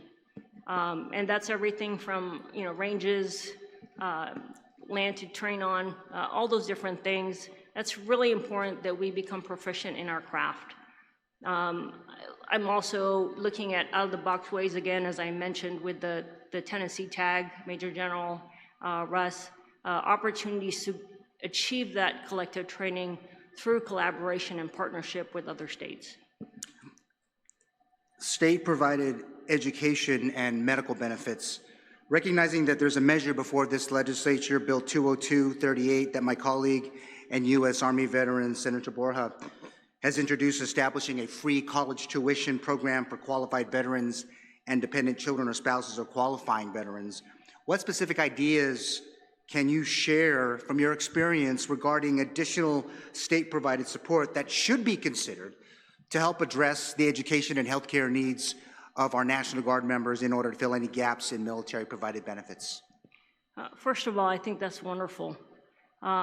Just because of the cost of, education has just skyrocketed, and it's very hard. And I think I spoke with Senator Lujan on this, is where oftentimes we have our young adults, young men and women who are graduating from high school. They're not really sure what they want to do in life, but they also can't afford college. And so it becomes the last resort to join the military. And so that becomes a risk when you think about the quality of service member that we're getting. Now, there's goodness to it, because a lot of times, you find that passion, you find your heart once you don't know what the military life is like, and then you find it and you go on to bigger and better things. So I think that's a really great initiative, and I applaud that, and I absolutely support that. I think one of the things we have to consider is not just tuition, but how you can help a student, for example, someone who is actively going to school, with still being able to manage their quality of life. Again, you heard it from Ron Abigatanen. Went through school. I had a scholarship, but that wasn't enough. And our stipend wasn't $300, Ron, it was $150. I remember my girlfriends and I, we would meet in the Yoji cafeteria. Someone would go buy, that 35 cents can of tuna, and we would collect $2 and go to the kitchen staff and ask for rice. And that's how we survive. Rice and tuna at the UOG cafeteria on about $2.35, 40 cents. Because a lot of times you're focused on paying tuition, but everything else kind of gets forgotten. So any effort to, on that initiative, I think needs to include that sort of assistance as well. Because it really is hard to balance education, any other activities, and then still trying to live. And if you don't live at home, how do you, living in an apartment and just being able to survive. All right, thank you, Colonel. Okay, I'm going to now turn the questions over to my colleagues. Again, colleagues, you have 5 minutes, and I want to go ahead and begin with Senator Borja. Thank you, Senator, for being with us today. Thank you, Mr. Chair. Thank you, ma'am, for accepting the governor's appointment to serve as the Adjutant General and as the Director of the Military Affairs. And also thank you for coming home after your time in the military. It is one thing that I was in the Army as well, and I that was one of the things that I wanted to do when I got out. Although there were other opportunities, right? The military with federal contracting, I still opted to come home. So I'm happy that you decided to do that and to come home. One of the things about this position, and it's no secret that this position, the Adjutant General, has kind of been a position that has been in the news for maybe the last 6-7 months. And I think one of and I don't think there's a question in regards to your capability. I mean, with the testimony today, the written testimonies that have been submitted, it definitely canceled a lot of my questions because, of course, even before today and when your nomination came up, I mean, I don't know you, and that doesn't mean you're not qualified, but of course, we have to deal with public perception and trying to ease that. So I guess my question to you, and maybe this could speak to the community in regards to, not that you're not from Guam, but coming home after serving in the military, not too many people know you, and that's not a bad thing, but what are some things that you can, or what can you say to those in regards to how, I guess to put into more perspective, like we hired, a superintendent that was from off island, and of course everybody was, why do we skip our, what's wrong with the talent that we have on Guam? So what makes you different? Not that you're better than everybody, but what makes you different in regards to what you plan to bring to the Guam National Guard to, and into its community? Thank you for that question. Agree with you. I am not better than anyone else that's currently serving in the National Guard. I just have a different set of experiences. And that's what I bring in. I'm pretty sure it's not a secret, amongst the community, even within the National Guard and with you all, that oftentimes, in the Guard, there is that perception of favoritism. And that can hurt an organization. I would venture to say it's hurting the organization now, right? And so someone might say that I'm not from Guam, and again, contrary to that, I am from Guam. But because I have been gone and now coming back, I don't have the biases that everyone else who's been here, who's been in the organization brings. I believe I bring in a fresh perspective. It's neutral. My desire to implement processes that may be missing and also provide full transparency to the organization, I think that is what makes it different. And what message would you want to say to leaders maybe who maybe feel passed over, not necessarily because of qualifications, but maybe because of timing or even politics? How would you, what message would you send to those in regards to assuring that under your leadership that there's there's still room to develop and grow within the Guam National Guard? Well, first of all, that's almost been like the story of my life, right? Again, trying to come home, even while on active duty. For example, I wanted to come home and be an assistant professor of military science, a professor of military science, and I just never could. I was selected for battalion command and was in my first year of command when the PMS position finally opened up. And so I always missed those opportunities to come home. And so I think for those in the Guard, if you're in here, please listen up. Again, it goes back to what I said about processes, right? I can't fix the past. I can only focus on the future and moving forward. And so, and I told my command team, my commanders this, I believe it was day two of when I first started. I'm not gonna make everybody happy, but I'm gonna look at the process, and then I will, work with the team to properly align the talent where they need to be. Some folks might not be happy with that move, but it's gonna be part of the process, right? Or it will follow a process. It will be standardized. It's not gonna be I picked this person because I know them. And I think that's the best way to do it, that's fair. Thank you for that. Coming from active duty and then to the Guam National Guard, which is obviously a smaller organization, what do you see as your biggest challenges in transitioning from active duty to a smaller community-centered Guard environment, and how do you plan to address those challenges? I think transitioning from active duty into the National Guard really isn't a challenge, especially when you're coming home, right? It's, there's just that, I don't know how to say it, but ever since I've been home, I think my white hair kind of grew back to being black, because you just, it's just great to be home. So I think it's just, there's no difference. There might be challenges that, again, in every organization, whether you're on the civilian side, whether you're federal, whether you're active duty or not, there's always the same challenges with resources. There's always not enough money. There's not enough people. We're multi-hatting so many within the organization, for example. And so it's really not that different.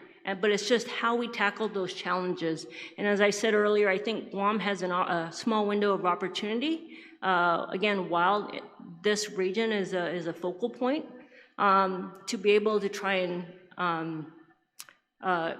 obtain some of those resources to help our island out. Thank you for that. What are some of your, or what is your strategic vision for the Guard over probably the next 3?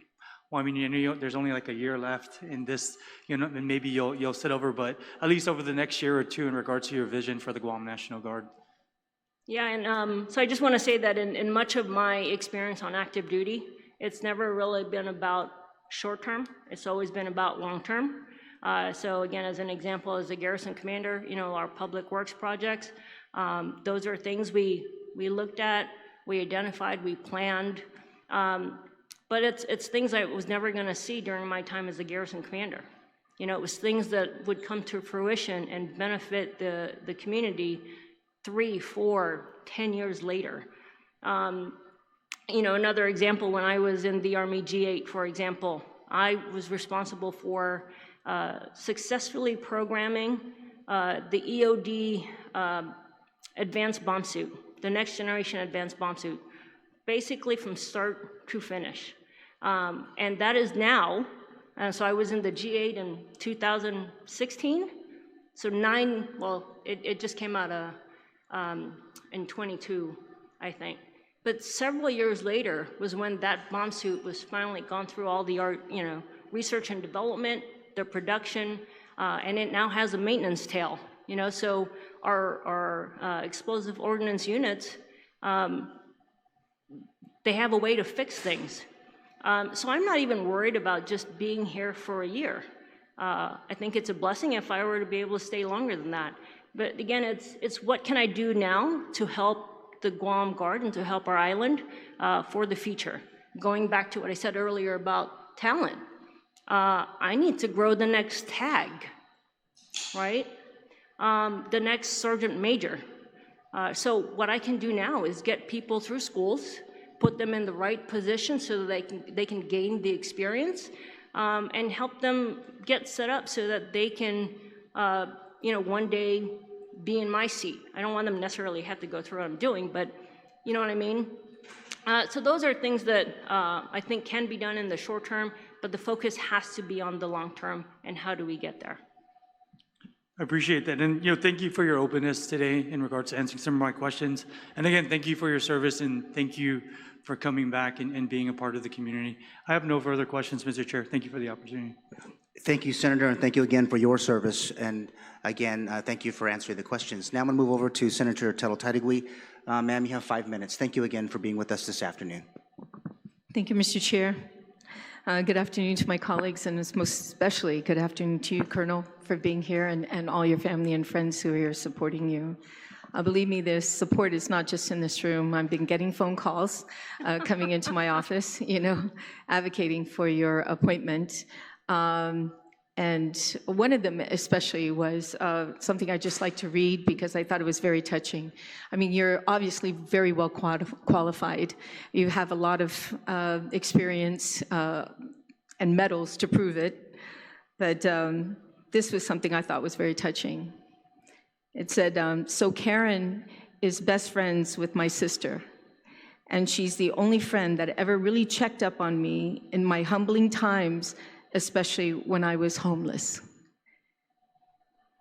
I thought that was very touching, as well as another individual who came up and talked about the humanity side of you, because that's one of the concerns I have too with our service members, and thank you so much for your service, as well as everyone in this room, that served. Thank you so much for your service. One of the concerns I have is when it comes to PTSD, and some of your members who are acting members who go through PTSD, and even ones who've retired. And what are you going to do to address this concern? Thank you, Senator. PTSD is a problem. I think our country and those who have served, I think maybe there's a better understanding of it now than what it was before. I certainly know that I'm a huge advocate for our service members seeking help, and for their leaders to advocate for them seeking help. I have lost a soldier through suicide, and I certainly do not want to have to repeat that again. So, I mean, I'll admit I probably suffer from PTSD from that experience myself, right? I think it's very important that we, both as an organization, but also as an island, to come up with the resources where we can help our people, especially our veterans, for everything that they have done, in service to their country. We go places where we're not even asked to go, we're just told to go. And some of us have seen some really horrific things. We've lost our brothers and sisters in arms. And that is not something that I take lightly, and I don't think any leader should. So it's really important for us, one, within the organization where I have responsibility and what I can affect, is making sure that we continue to educate our service members about the resources that they have, and pushing for it, giving time for people to go to their appointments. That's important because it's so easy to put work first, right? Rather than to make even that first appointment with a provider, to just tell them what you're facing, because we don't want to admit that we're suffering. I mean, what do you say in that first appointment, right? And so that's just something that I know that I can do, what I can affect. It's also, I think, important that for those who are transitioning, so there's a level of personal accountability, personal responsibility. They do cover that in their transition briefing, the assistance that the military will provide for them if they are suffering. And I'll admit to it, because when I went through it, that was probably one of the folders that I just set aside and I never looked at. And then when I needed it, I couldn't find it. Because again, we don't want to admit to ourselves that we need help. So maybe it's something where on the transition role, where it's got to be continuously fed to our veterans, our transitioning service members. It's not just a one-time brief or giving them a magnet so that they can hopefully put it on their fridge and find it when they need it. It's the outreach and the community support where, you know, they know that if they need help, here's where they can go. And not have a lot of red tape, you know, the bureaucratic red tape to prevent them from getting assistance. But it also, again, as you've just seen in the support that I have here, it's just letting people know that you're suffering because, again, in our culture, that's what we do. We help, right? We help uplift, and that's been my experience. And so I think if it just is finding the right person, you know, maybe one person might hear you say, hey, I'm a little troubled, and then they, you know, they kind of just leave it alone. But the second or third person might be the one, hey, let me take you over to so-and-so, or you know, whatever the resource is. And that's that first step, because that first step is always often hard. So to sum it all up, you know, there's things I can do at my level, and that is an emphasis that I have. But there's also things that we as a community and as an island that we can do for our service members. Well, thank you. Is there somebody at the Guard now that's a counselor, an office that can be, you know, open right away to these individuals who want to, you know, instead of having to wait at the VA and trying to get, you know, seen? We do, and actually just in the first week we had I already forgot the name of that event we had where we took the picture, but that was one of you know, the efforts again within the organization to just kind of highlight the assistance that's there. You know, suicide prevention, things of that nature. So we do have that within the Guard, and you know, I think part of the issue, not within the Guard, is depending on how you transition out of the military, that maybe has an effect on the kind of service you can get when you're no longer in the service. But then again, that's something that we as a community need to be able to identify and tackle. Also, with regards to addressing issues related to military sexual trauma, MST, and ensuring the safe environment for all your service members, how are you going to address that? A lot of that, again, is outreach and communication. I will tell you that I do not stand for any harassment or assault within my organization. That is just absolutely uncalled for. And nobody should ever have to suffer through that kind of trauma. And so that is something that should be taken very seriously. It should not be seen as a tasking. If we had to go and, you know, if someone makes a report of an assault or you know, or harassment, that should be something that every commander and every leader looks into and puts the right amount of effort into, and making sure that our service members are taken care of. Thank you. And how are you going to ensure that the State National Guard is prepared for both its federal mission as well as the state mission, which is to respond to domestic emergencies? Sarah, and I think that's part of the collective training plan that the commanders owe me, you know, is how do we build up from individual level tasks to collective task, you know, focused on, you know, our mission, whether it's deployed somewhere, you know, on under Title 10, or something that happens here on Guam, whether, you know, state active duty or, you know, Title 32, you know, responding to storms, for example. A lot of the good thing about a lot of training is there is a lot of overlap. So, you know, we might be able to accomplish some things, and it don't take this around, but checks the block for other you know, training activities.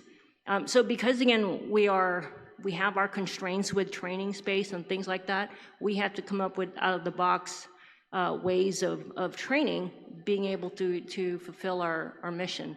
But it also goes with partnering, again, whether it's with, you know, our SBP partners or even with local agencies, I think one of the benefits of being the National Guard is we already have folks working for GPD, working for the fire department, right? And so we have folks who have skills and talents that certainly align with our mission.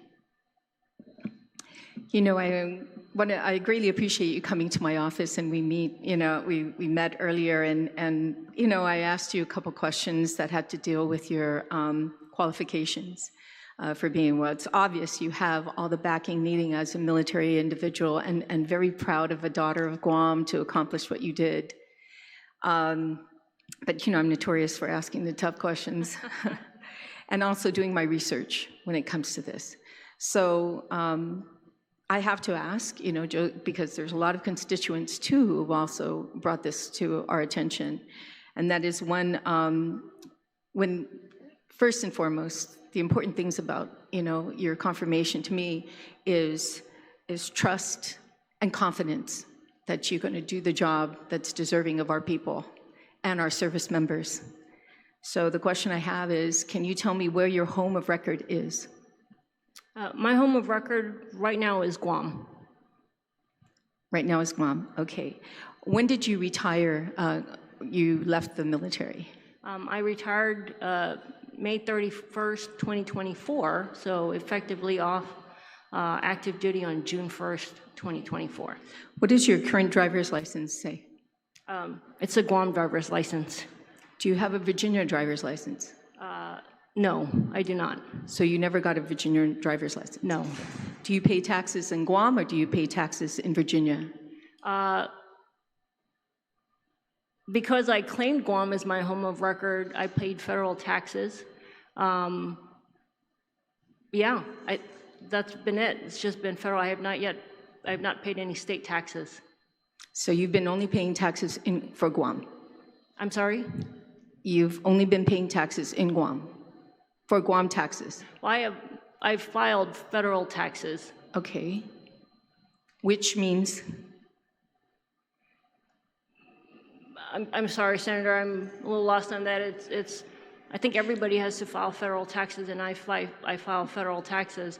But because when I was on active duty, and my home of record was Guam, there was no requirement for me to file state taxes. Right. Right. And then when I retired, right. I also didn't have to pay state taxes because at the time my husband and I were in Florida.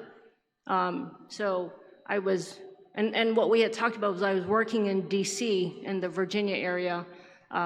Thankfully, I was able to work remote, but I was in Florida. So I did not have to pay Florida state tax either for that last part of the for the 2024 fiscal year, because it was Guam for 5-6 months and then Florida for the rest of the year. Okay, so you file federal, which means that you don't pay taxes in Virginia. No, I do not pay Virginia tax. Okay, so that's the tough questions. Here's a much easier one. I mean, it needs to be clarified too, you know, because there are questions on it, you know, and I told you when I met you, you had me at hello because, you know, I'm a little bit biased because you're female, you know, and hoorah there.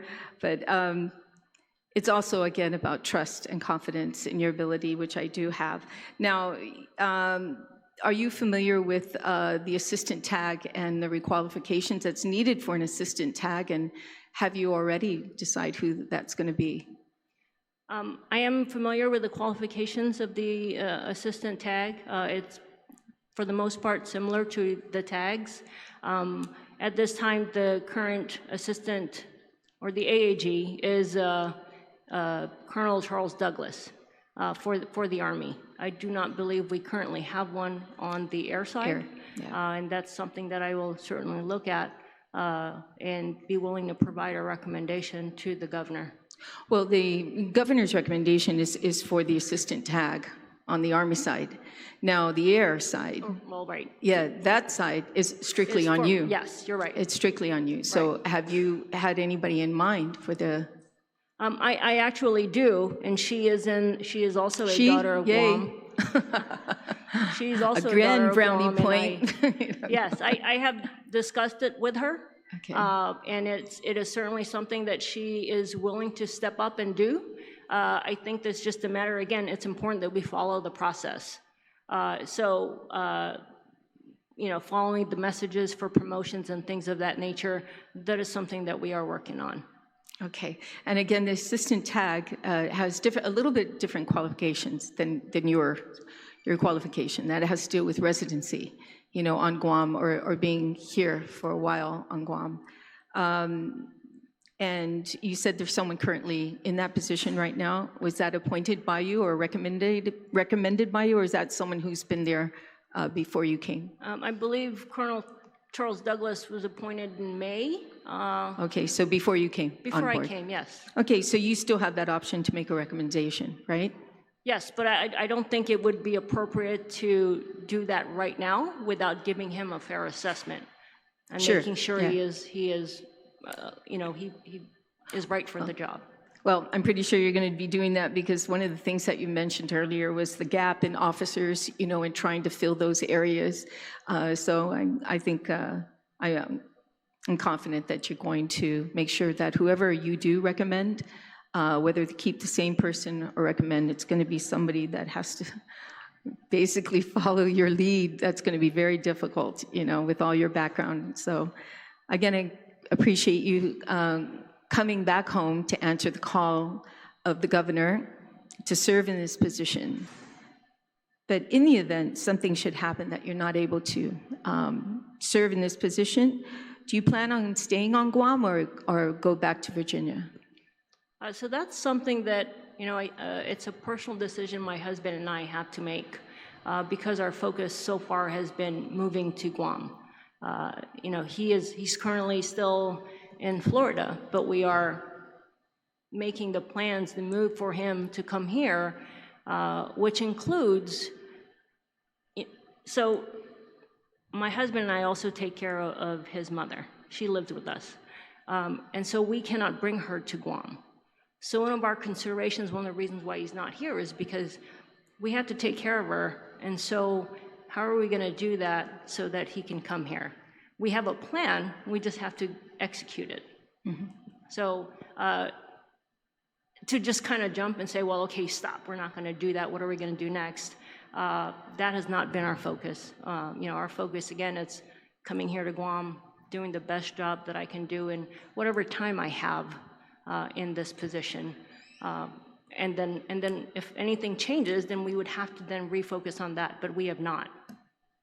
Senator, your time's up. Yes, I just wanted to say thank you again so much. Okay, thank you, Mr. Chair. Thank you so much, Senator, for your questions, and thank you again, Colonel, for answering. I'll move on to Senator Chris Duenas. Senator, thank you for being with us, and you have 5 minutes. Sidus Masi, Mr. Chair, and I first want to start by saying welcome home, Colonel Watson. You certainly have brought out the who's who today in your support, and so I want to start by saying, first of all, you had me at being an Islander. Go Islanders. I know we have at least one fellow 85 in the group here. We're a little older than you.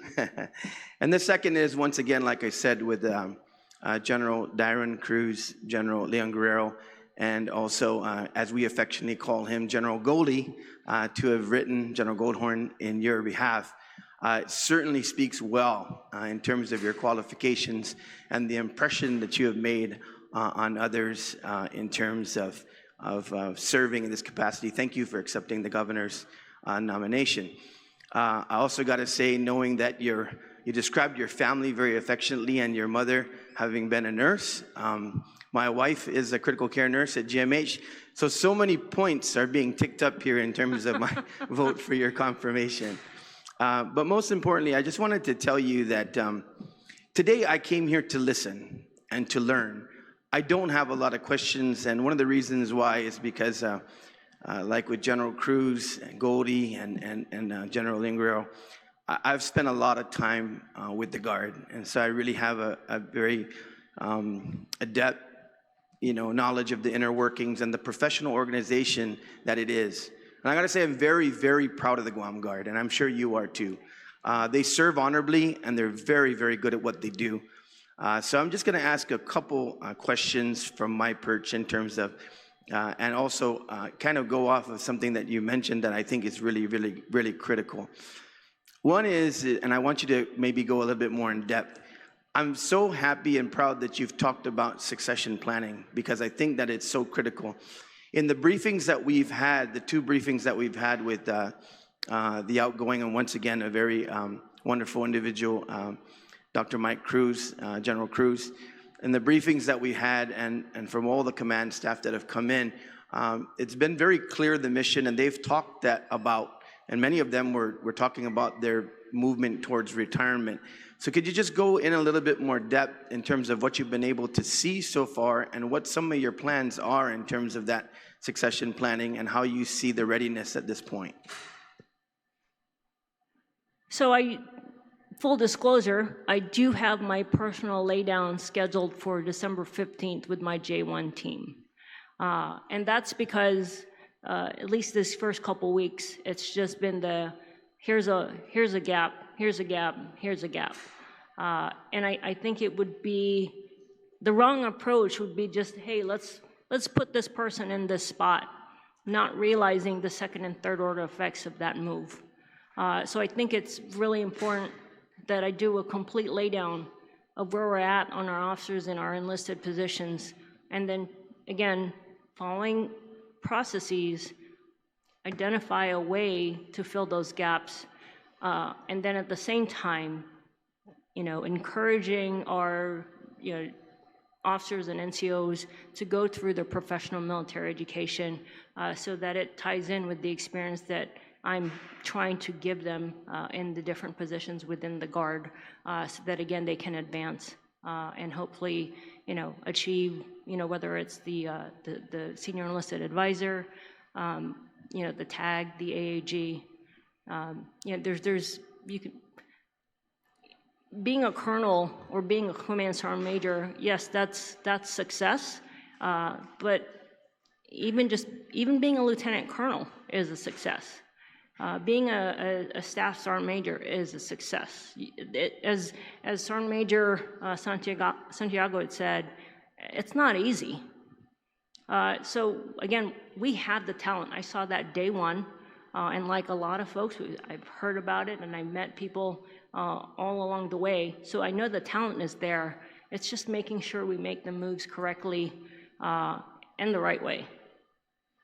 Yeah, I ask you this question because I think many are looking to what they might expect of your leadership, and that's jumped out at me because I know it's just so important. I think what I've seen is when you're looking at your soldiers and you're looking at the opportunities, when you have a plan and when you look at how you got to build out the organization for continuity in the future, it gives a lot of incentive to those that are in the younger ranks, that they see promise of not only promotion, but the buy-in and their capability for them to continue in the organization. So I wanted to say that that's a hallmark of what you mentioned. Your immediate predecessor had a very important role as a lieutenant governor prior, and that was the creation of the Civilian Military Task Force, and it was done in reaction to the potential, and that now is a reality. Actually, in that time, it was Build Up 1, and it was huge. I was part of the build-out of the task force, and I was led public safety. The chairman here also did a lot of work with the Camacho Cruz administration with regard to that. How do you view civilian-military relations? And I'm glad you brought up also during your testimony that you look forward to your national position as well in terms of Guam's role in the Indo-Pacific and all that we're being asked to do, and how that translates not only to the team and the Guard, but also in terms of the community as a whole. Well, again, we can't do it alone, right? The Guard cannot do it alone. So we have to rely heavily on our partners, whether it's the civilian agencies, our sister partners on the island, sister service partners on the island. So I think that civil-military relationship is really important. That's the only way we're really going to be able to defend our homeland the right way. Again, I'm cognizant of the fact that many in the Guard, are part of the civilian agencies, the civilian infrastructure on the island. So it's having that relationship with the leaders in those agencies, because we're going to rob from Peter to pay Paul. And so how do we manage that? And you know, one of the things is I was reviewing our Homeland Defense Plan without, you know, giving information that's not classified. When you look at personnel strength, for example, too often I think commanders will come up with a plan that starts with your personnel at 100%.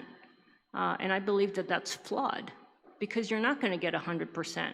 If something were to happen, you know, there's a portion of your Guard population that's going to be affected by it and can't respond.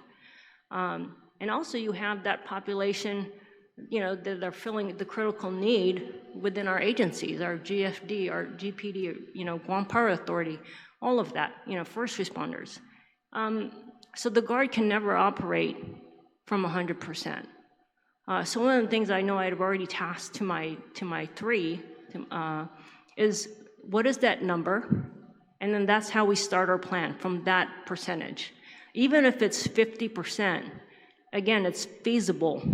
You know, that's the real way we should be coming up with a plan on how we serve our island, not a lofty goal, because it's not going to work and there's going to be gaps and holes. And so I'd rather start knowing that we're in the red and trying to get to green rather than saying we're green and then realizing we're really red. Very impressed by your answers. I just want to end with a few comments and an encouragement. You know, as the Director of Youth Affairs, I had a lot of soldiers that were deployed. And during Goldhorn's time and even General Cruz's time, that was a time, and I know you know the time where really the challenge was deployments. And it was significant, multiple deployments from a lot of individuals. But I want to share with you, and I think you already know, you're absolutely right. You have a strong overlay with regard, particularly in the paramilitary organizations, of civilian and military service. So you have institutional knowledge of that government interchange between the Guard and what we're doing in the government. You know, as being a brother of a commissioned naval officer who graduated from the Naval Academy, and also a nephew who is also a commissioned officer and actually preparing to serve in Japan under command, you know, I got to say that for all those who are listening, I'm glad you've had a lot that have stepped up for you. Because the truth is, this service is tough. And I hope someday, if one of those gentlemen wants to come home to serve, that they feel welcome and that they feel as though it is going to be their qualifications and their service that they're going to be judged on. And right now, I got to tell you, I'm extremely impressed, and I look forward to deliberating some more on your confirmation, but it looks very, very promising. Mr. Chairman, thank you very much. Thank you, Senator. And again, obviously, as the chairman on government operations, he has a big say in pathway, especially for the Department of Military Affairs. So again, Senator, thank you again for your being here this afternoon. Let me now turn it over to Senator Chris Barnett. You're next. You have 5 minutes, and thank you again for being with us this afternoon. Mr. Chair, and you don't got to worry about me. I'm just a lowly minority senator, but very grateful to hear your testimony this morning. And a lot of people that I support have testified in support of you, and I think that's easy to do. Your record is exemplary. Thank you for your service. The 2 Bronze Stars. Very, very impressive. In fact, you know, when I say this, I don't mean any disrespect to anybody who's currently serving in the Guard, but we're very lucky to find you. But I did want to ask, just because, like a lot of the other senators, I've received concerns from constituents, really, excuse me, relative to your, I guess, residency. I know your home record is in Guam, but we had recently passed, where's that? We had recently passed a bill, which is now public law, dealing with the qualifications for the Adjutant General. And the bill, as introduced, had read one of the qualifications was that the nominee shall have maintained residency in Guam or served in the Guam National Guard for a term of not less than 5 years prior to appointment. But the bill was amended in committee, and so when it was amended to read, the appointee shall be a citizen of the United States and shall have Guam as his or her home of record or served in the Guam National Guard for at least a term of no less than 5 years prior to the appointment. So I guess my question Tag Select is, if the bill had not been amended, would you still be qualified to serve as the Adjutant General? Senator, I believe that I do. Again, Guam has been my home of record the entire time that I was on active duty. I also believe the intent of the law was to ensure that whoever takes the position of the tag is someone who knows the island, who knows our people, who knows our culture. And so I believe that I fit that. Because the bill prior to amending, as I said you shall have maintained residency, and residency is described in our law as where that person lives for a period of at least 30 days, maintains that person's home, and to which, whenever that person is absent, the person has the bona fide intention to return. So do you feel you have met the definition of residency? I believe I do, just because of the home of record and how the military allows you to maintain that, because they know that you are going all over and not having to change residency everywhere that you go.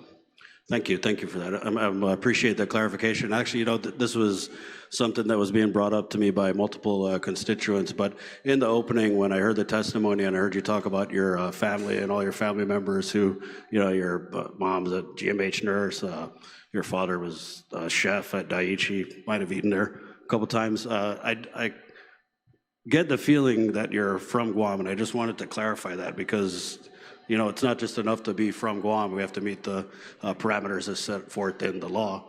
And it just seems to me like the bill was amended. I don't think it was amended to specifically allow you to be able to serve as the tag, but something in your testimony when you talked about building the bench, right? Because I believe we have, there are a couple members of the Guard currently serving who are qualified to be appointed as tags. So when you talk about building the bench, do you foresee a future in the Guam National Guard where we could maybe move these qualifications so that we promote the tag from within and we make it that the qualifications go to shall have maintained residency or served in the Guam Guard prior to 5 years?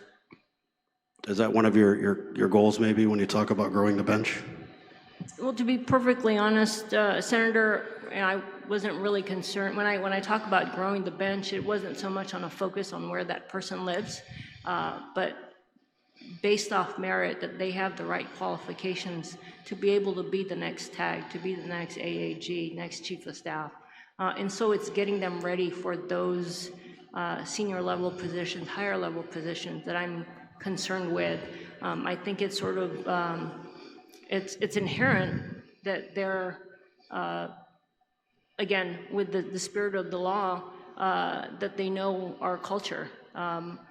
There's a part of me that thinks we may not need that because sometimes you do want to get talent elsewhere, but I'm not a legislature, so I don't, I'll put that back on you guys.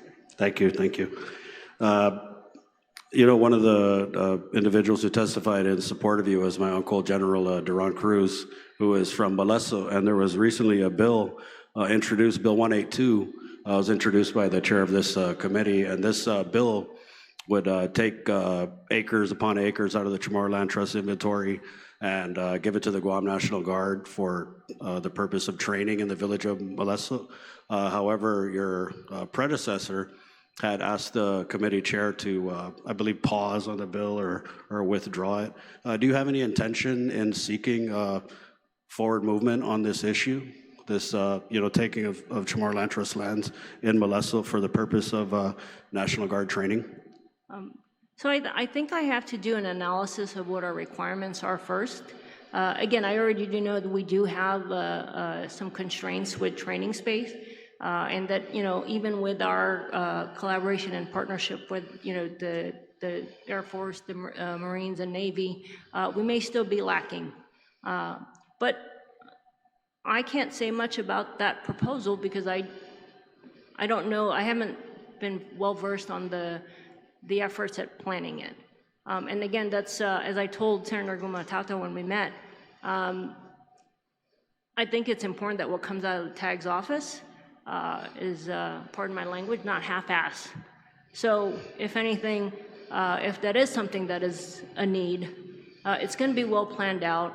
We're gonna make sure that we talk with, whatever village it is that has the land that we might need. It's going to be coordinated. It's not something that we're just going to drop and ask for without really planning and looking into the impacts to the community.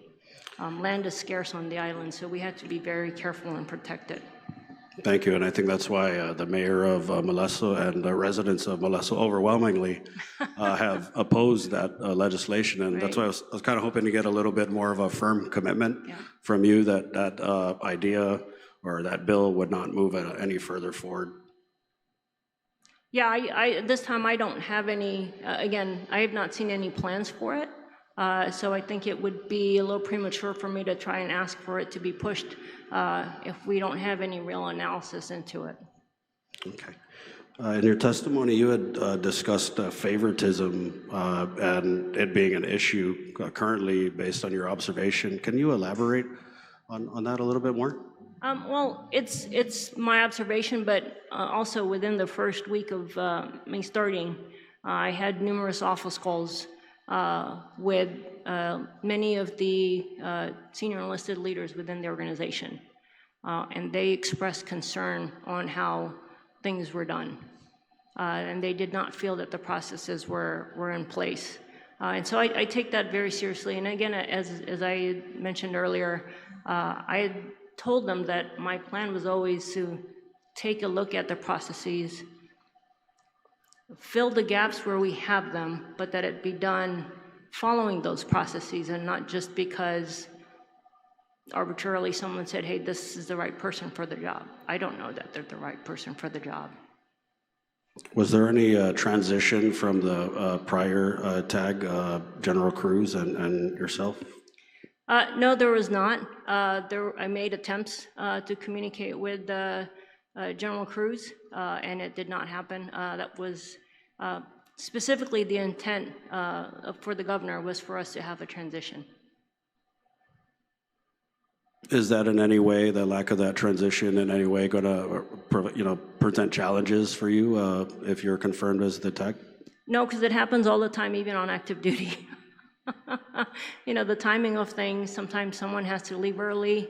Family matters obviously are a huge priority for many of us, and so we often make decisions based off that. So not having a transition, I don't think is a huge impact. Not to mention, again, the talent that we have in the Guard. I'm surrounded by just some really smart people who love the Guard, who care for the Guard and our island, and they will be what helps me, what bridges that gap with not being able to do a transition.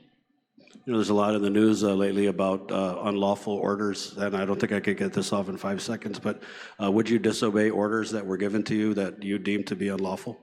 And so, I think someone had mentioned that one of the tenets of being a military police officer is we uphold the standards. Not saying for the other branches that you're not, okay? Don't get mad, guys. But I think that's also, a responsibility and a role that I take on fully as the TAG. It stops at me, and I have to clearly provide direction for everyone else that works for me before they go off on any mission. And if there is any vagueness, then that's on me. It's not on the soldiers or the airmen that go out to do a mission. So I have to make sure that the orders that we're following are clear, are lawful. And if they're not, it's going to be up to me to make sure that we get that fixed before we execute. I'll see just Colonel, and thank you, Mr. Chair. Congratulations on your appointment. I really wish we had more time. I mean, this is a very significant appointment, so I'm hoping that we can touch base and catch up offline because I did have more questions to ask. So, see just Mr. Chair. Thank you so much, Senator. And I think if you're still on her list, I think she's going to come visit your office at some point. Well, I was supposed to have an office call with them this morning. Yeah, but okay. we ended up canceling. All right, thank you so much. Senator Terlahi, again, you are recognized. You have 5 minutes, and thank you again for being with us this afternoon. Mrs. Masi, I want to thank all of you who came to testify and to support this nominee. Some of this testimony came from some of our very trusted leaders in Guam, and so it makes a big difference to us because, like for myself, I don't know you personally. I'm very glad to have met you and to be going through this, but their testimony is very helpful, and so thank you. And they talked about things that we worry about and are concerned about, and assured us of your character, your abilities, and how you can be trusted. And these are coming from some of our trusted leaders, so I take that very seriously. And some of them who we're very, very proud of, just as we are very proud of all of our National Guard and our active duty personnel from Guam, and we're very proud of you as well. So congratulations to you. Thank you for accepting this nomination and being willing to serve in this capacity. It's not straightforward. Sometimes it's going to do like this because it's a political appointment part. Of course, it's based on criteria, which they say you are far above the criteria, so that's excellent. I very much appreciated your testimony, Colonel, on your priorities, the building the bench of leadership, assessing training needs, taking a look at the processes. I'm a process person. I love that. So I feel like that's where the fairness is going to come in. And so I wish you the best at that. And I don't know, I've been looking over your resume and your bio. It's very long, very detailed, but very impressive. And I feel like the National Guard would be in good hands because of some of the experience that you've had. Particularly, you are briefing the Joint Chiefs of Staff. You are briefing senior people at the Pentagon on huge scale of things, not just one,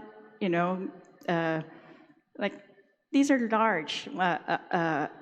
Some of it, I think it's Army-wide, right? And so that's very, very, very impressive. And I feel like those are huge, great skills for our Guard, and I think you know exactly what to do regarding personnel. It seems from your record you were charged with that several times, and very recently at the Pentagon to brief them on how to manage personnel and how to manage supplies, finances, technology, many, many things. So you've also, in addition to this, you're a planner, it looks like. So planning, leading, it looks like legal analysis that you would have had to do in order to come up with policies that you did. For example, this is Army policy or Department of Defense policy, in fact. So I very much appreciate that. Of course, I appreciate the testimony that says you are driven, but you've got compassion, and you are a proven solution, problem solver, proven soldier and leader, and that you inspire trust. I find that very compelling. You're also a volunteer with nonprofits and civilian communities, and so I really want to wish you the best in this. I really very much look forward to working with you and to seeing the changes or just boosting our very, very hardworking National Guard. And we rely on them so much and very, very proud of them. They've excelled. And we want them, I think you bring to them the opportunity for increased advancement, training, and other things to just enhance what they've already done. How long do you intend to serve in this position? Until I'm fired. So you're open to a longer term? Yes, I am. And will you be needing to go back to Florida or Virginia very often or for long periods of time? No, again, as I said earlier, Senator, we're making plans for my husband to move here. You know, it is the holiday season. I would like to go and spend Christmas with my family. You know, and as I've told my staff, this is kind of a crappy time to be in, because we had Thanksgiving and we had Christmas, you know, and then trying to balance it with coming in and learning the organization, it can be tough. But I have the full support of my family. My husband is aware of it. Again, we're making plans for him to move here, you know, put his mom in a place where she is comfortable, so that he can come here and we can live here. My daughter is at Virginia Tech. So are there plans for me to go back to the mainland? Yes, it would not be long-term. If anything, it would just be for visits. As I also said earlier, my family loves Guam. My daughter is already like, yeah, Mom, spring break on Guam. Heck yeah. So it's just going to be maybe a bit of a pinch in the wallet, but yeah, no long-term plans or no plans to stay long-term in the mainland. Our plans are to be here. All right, thank you for your answers. A lot of our discussion in one of the previous bills that my colleagues talked about, or the laws that we passed recently, the goal and the governor's signing of that into law also confirmed the goal was that we want, you know, leadership at the Guam Guard to be someone who understands the culture, the sacrifices, and the hopes of the Guam National Guard members, and in their service to Guam and the United States. So I think testimony is very clear, and your testimony as well is convincing to me that you have all of those traits. And so I'm very proud and very thankful. And I'm hopeful that the Guard members, because I know how it is, like you said, they're, you know, there's a period of transition for them as well, but I don't know, I want them all to see all the work that you've done and to see all the possibilities that really come from what you have done so far in your career or over your entire career that you bring to this capacity, and in this capacity will bring to them, I think. So I very much appreciate that, and good luck, and thank you. Thank you, Senator, for being with us this afternoon. Senator Sabrina Salas-Matanani, you have 5 minutes, and again, thank you for being with us this afternoon. Thank you, Mr. Chair, and thank you, Colonel Watson, for accepting this nomination. Thank you to everybody that came here and testified. I think it's clear that you have a tremendous amount of support, not just from those that are in the room, but from all the people that submitted their written testimony. And throughout today's hearing, I heard so many different adjectives to describe you and personally and professionally: respectful, compassionate. You have a stellar reputation. You're caring, assertive. You're committed to excellence, and you're humble. There was one word that stood out to me, because it was actually years ago when I interviewed someone that had submitted written testimony, and it was, what does it take to be a good leader? And this person said, presence. And that was Major General Donald Goldhorn. And I heard today from Ronaldo, I think your roommate, he said, you lead from the front and you lead with presence. And it's the same thing that I heard from Mr. Santiago, that, you know, she owns it. She's presence. And he's only known you, he kind of just met you. And even me, I just met you, and I can feel your presence. And just reading through your qualifications, we're so lucky that you accepted this nomination. So thank you so much for coming home. There is, though, one word that I didn't hear, but it means a lot to me, because it's something that I do every day as a senator, and that is listen. So how can you assure the panel, as well as the people that you will be leading, that you will be a good listener? One that those under you won't have to fear any sort of retribution. I think, Senator, you know, being able to be an effective listener is part of being that effective leader. Because if you're not listening, then the only thing you're really doing is managing, right? And so one of the things that, and I've told my team this is, I'm not just going to, make a decision without listening to their input. I think that's important, right? Again, recognizing that there's talent out there, there's different experiences out there, and if I'm not willing to listen to what they have to provide, then I'm stupid, right? And then that bleeds even further down to our, younger soldiers and airmen. If I'm not emphasizing it, I'm not doing it, then my subordinate commanders aren't going to do it. They're not going to make time for their subordinates. They're not going to be present, right? So they won't really understand what is going on within their organization. So some things can be, from the top down, but there are some things that come from the bottom up. So when a soldier or an airman has a problem and they bring it up the chain, I would expect that my subordinate leaders bring it up the chain as well, so that we have an awareness of what is going on, and then we can tackle that problem together and take care of our subordinates. So it's part of leadership. That's really all I wanted to ask. I think I've heard a lot from my colleagues, so Mr. Chair, I don't need the full 5 minutes. I think the only bad thing that I heard today about you was that you were a terrible roommate. So I'm just kidding. But thank you for accepting the nomination. Thank you, Senator, and thank you for your continued service on the committee for your National Guard, and talk about a good listener, especially this committee. That's what you get from us, at least in terms of policy making. So again, thank you, Senator, for that. Moving on now, Senator Jesse Lujan. Thank you for being here with us this afternoon. You have 5 minutes again. Thank you again. Thank you, Mr. Chairman.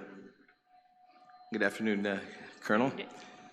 Again, thank you for your service. Had a great conversation yesterday. Thank you for stopping by the office. And actually, we had a pretty lengthy conversation yesterday, answered a lot of the questions and all that. So I'm glad and got to know you. And of course, maybe Chairman, I moved to adjourn because, she's a JFK graduate, right? So enough said. Senator, I still have 2 more speakers. But sure. But again, thank you for your service, and Merry Christmas to you and your family as well. Of course, your home record of course, is Guam, right? And the question is being asked of that with you're from Guam, and the answer to that question, you've been paying your taxes have been coming to Guam probably longer than some of the folks sitting up here who have been started working. So that being said, that's again a non-starter with that. But again. One question I'm going to ask you, and you talk about the gaps, of course, in regards to personnel and the ranks and all that, right? But let me ask you this: Guam is of course, in a strategic location. What new capabilities or units do you believe we should pursue, like missile defense system, cyberspace, or air defense enhancement? I mean, this has been talked about. We talked yesterday about again the downsizing, and you have to do with what you had to do in the downsizing of maybe personnel. And I said, man, with the buildup and Guam being the tip of the spear and the buildup that we're having here, there's one thing we cannot accept, that our Guam National Guard will be asked again to downsize. And that should never happen. And so what can we do to be able to help you, to be able to, again, advocate for again, be given the resources to strengthen our Guam National Guard, again, to be in par. I mean, and our citizen soldiers shouldn't be any less equipped than other men and women that serve in regimented services. Right. No, I absolutely agree with you, Senator. And again, we're in this just really fine period. Understanding how the military, their approach to force structure, it takes a while. It's not something that happens in a year or 2 years. It's longer than that. that whole cycle. So again, as while this region, the Indo-Pacific, is a focus area, this is prime opportunity for us to argue for our growth, to not have to cut positions, because it's vital. You know, and one of the things we talked about was, you know, for example, our with the missile battery, the THAAD mission. I think that's something that our people on Guam can fill, right? But it's again, it comes back to how are we advocating for that? We don't necessarily need to have people PCSing into Guam. We have people here on Guam, you know, ready to take on that mission. But it's not a simple, the process for it is not simple, it's lengthy. But we've got to start somewhere and fight the good fight to make sure that, you know, if we can get more AGR positions, for example, that would be really helpful. And that's one of the ways that we can grow. That's one of the ways we can meet our mission for defending the island. I really believe we have a good argument for it. We just need to put the attention and the focus behind that effort. No, thank you for that. And again, I don't have any more questions. You've answered all my questions yesterday. Thank you very much for that. And I hope you're able to again, visit your family for Christmas and New Year. We're in the same boat. My family lives in the Philippines as well. My wife is an elected official, as I am as well. We have an understanding. She's currently here visiting, so I'll go over there once we're recess for Christmas, and I'll spend Christmas and New Year's with them. So I wish you the best again. Merry Christmas to you and your family, and hope you get to visit with them. And again, the decision has to be made in what your husband's going to do, but it can still work in both places. Oh, that's true. That's true, yes. Well, thank you. Well, thank you very much again for accepting the nomination. Thank you. Thank you, Mr. Chair. Thank you, Senator Lujan, and for being with us this afternoon. Senator Sabina Perez, thank you for being with us today. You have the mic now. You have 5 minutes, ma'am. Thank you. Thank you, Mr. Chair, and good afternoon, Colonel, and thank you for accepting this nomination. In reviewing your resume, it's very impressive, and it just shows your not only the depth, but also the breadth of experience that you've had. And I think one of the things you'd mentioned in your accomplishments, and there are many of them that you didn't include as one of your top accomplishments, but it had to do with the accreditation for the correctional facilities. And so, I mean, it obviously shows that you have the capacity to manage and lead a whole network of people. And so I'm really eager to see how you're going to leverage these networks, if that's possible, or maybe you can talk about that, you know, with all your experience. Do you see that you are able to leverage your knowledge in the national scene and bring some resources to Guam? Thank you, Senator.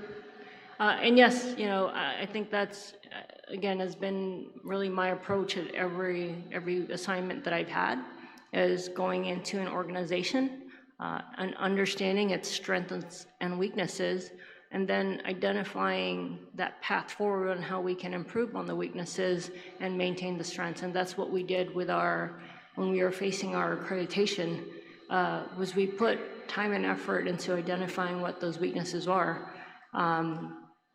It wasn't easy, it wasn't hard, there were long late nights for everybody, but everybody knew what was at stake. And in the end, it was, I know Esther Tamamoa had said it was 99, and I was like, girl, that was 100. But yeah, so we came, which was just absolutely fantastic. But it requires that sort of effort. And you know, one of the great things, again, and this isn't not just in the militaries, but your ability to make friends and, you know, have those networks everywhere you go.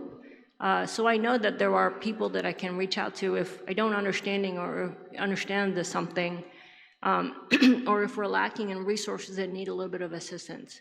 You know, it might be a bit of a heavy lift to get it to Guam, for example.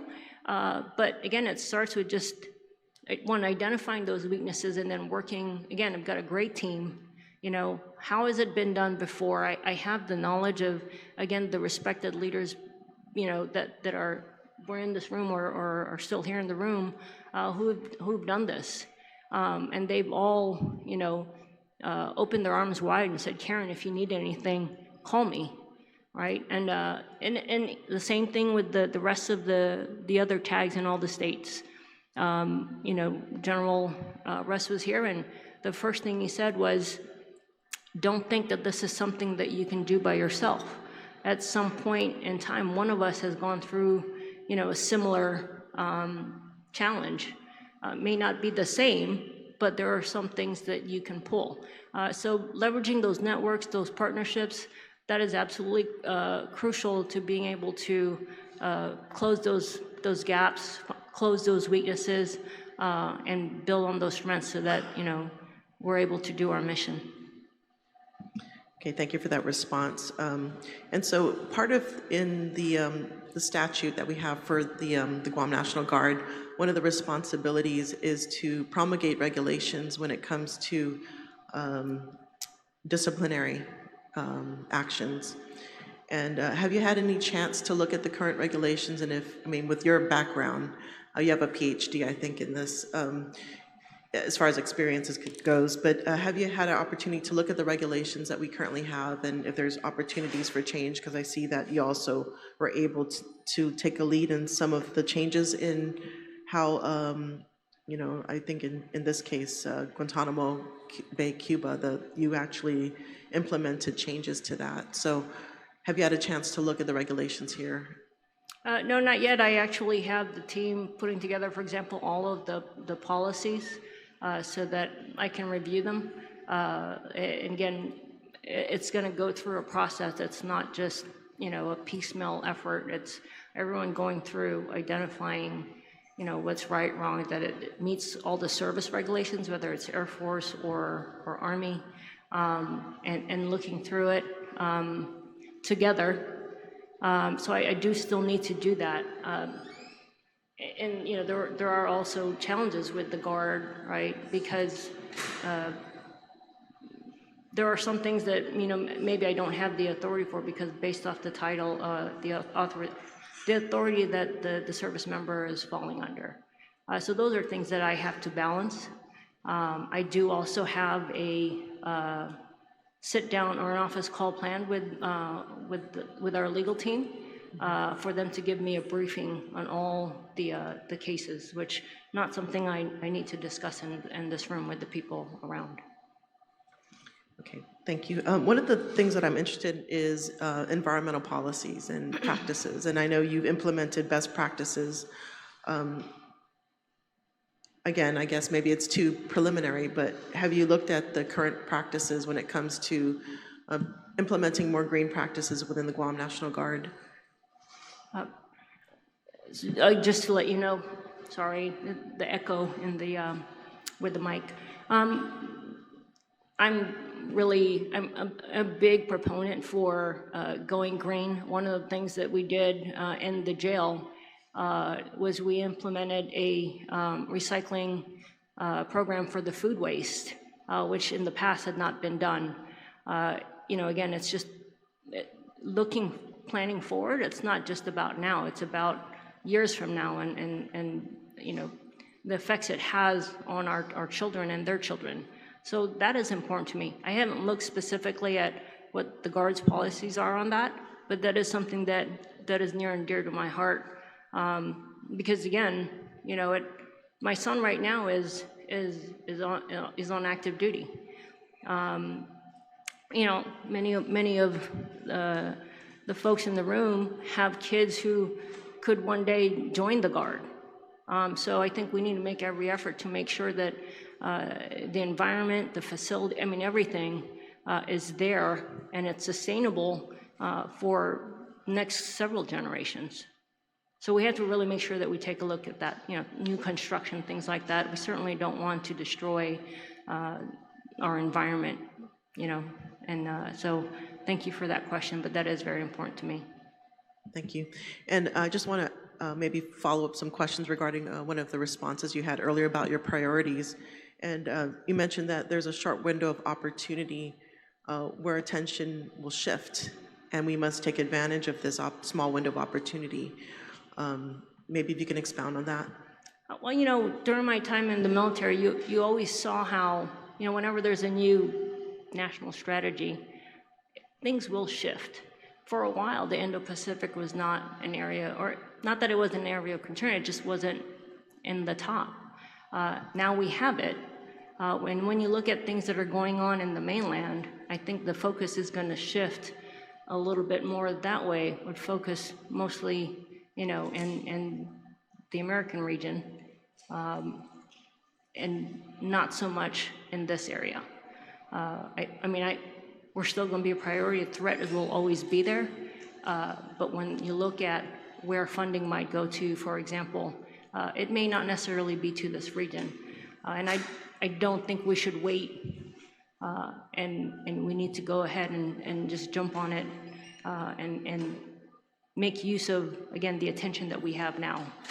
I mean, if you look at everything that's happening in the news, you know, focus on Venezuela, drugs, they're not really talking about, you know, this region as much. So I think there will be a shift. I just don't know when it will be. So one of the locations that the Guam National Guards are deployed to is the THAAD mission that's located here on Guam. And so I guess perhaps what are your thoughts in regards to, you know, promoting more green practices when it comes to that particular installation? So Senator, that's something that I will have to take back and get back to you with. But again, that's I'm all about taking care of our environment because it's going to be important. So I don't have an answer for you right now, but I know that I will get back to you. Let me discuss it with my team and really look at it and see if there are any issues and how we can put some attention on that and bring it up to the appropriate levels where those things can be taken care of if there are any issues. Yeah, thank you for that. And the other issue too that might be coming on the horizon, although it's not mentioned in the National Defense Authorization Act, is the microreactors. That is a big concern for us here. I know that there were some sites that are already identified. Guam wasn't one of them, thankfully, but that's always a big concern. And so, yeah, just interested to know how you would be able to respond to something like that. No, I understand. And again, we'll have to take it. I'll take it back and we'll look into it. And I will make sure I get on your calendar so that we can further discuss it. Okay, thank you. I appreciate your responses, and thank you to all those that provided testimony today. Yes, I see that you are very qualified to be in this position. Thank you. And thank you for your commitment. Thank you. Masi. Thank you, Senator, for being with us this afternoon, and appreciate your presence with us today. Now I want to call on the Speaker of the Guam Legislature and also a member of the committee, Speaker Blas. You have 5 minutes. Thank you again for being with us today, Mr. Speaker. Well, thank you very much, Mr. Chairman. And thank you, Colonel, first for your service and for your willingness to be able to continue to serve coming out of retirement. You ready for the tough questions? Sure, bring All it. All right. You know where the deck is at? I'm sorry? You know where the deck is at? Yes, I do. I've been invited to it, but I haven't gone yet. Okay, enough of the tough questions. You know, first off, very impressive with not just your military service, your career, but also your letters of recommendation and support from a wide variety of individuals. But let me ask you now, what should we expect from Colonel Watson, from the Adjutant General of Guam National Guard? What should Guam expect from you in your time as the leader of that important organization? I think two things. You can expect presence. I will be there. I want to be where our soldiers and our airmen are. you can't, I don't believe that you can, lead an organization and not have awareness of what is going on. And I learned this back when I was a cadet. I made a mistake and, I realized, well, that's what happens when you don't show up, when you're not around. And so that has left a really, it's a big lesson learned for me. So I always try to be where things are happening and understand what it is that my subordinates are going through, because if I don't, then how can they expect me to make a decision on it when I don't have the information or I don't have awareness of what it is they're doing? And then you can also get transparency from me.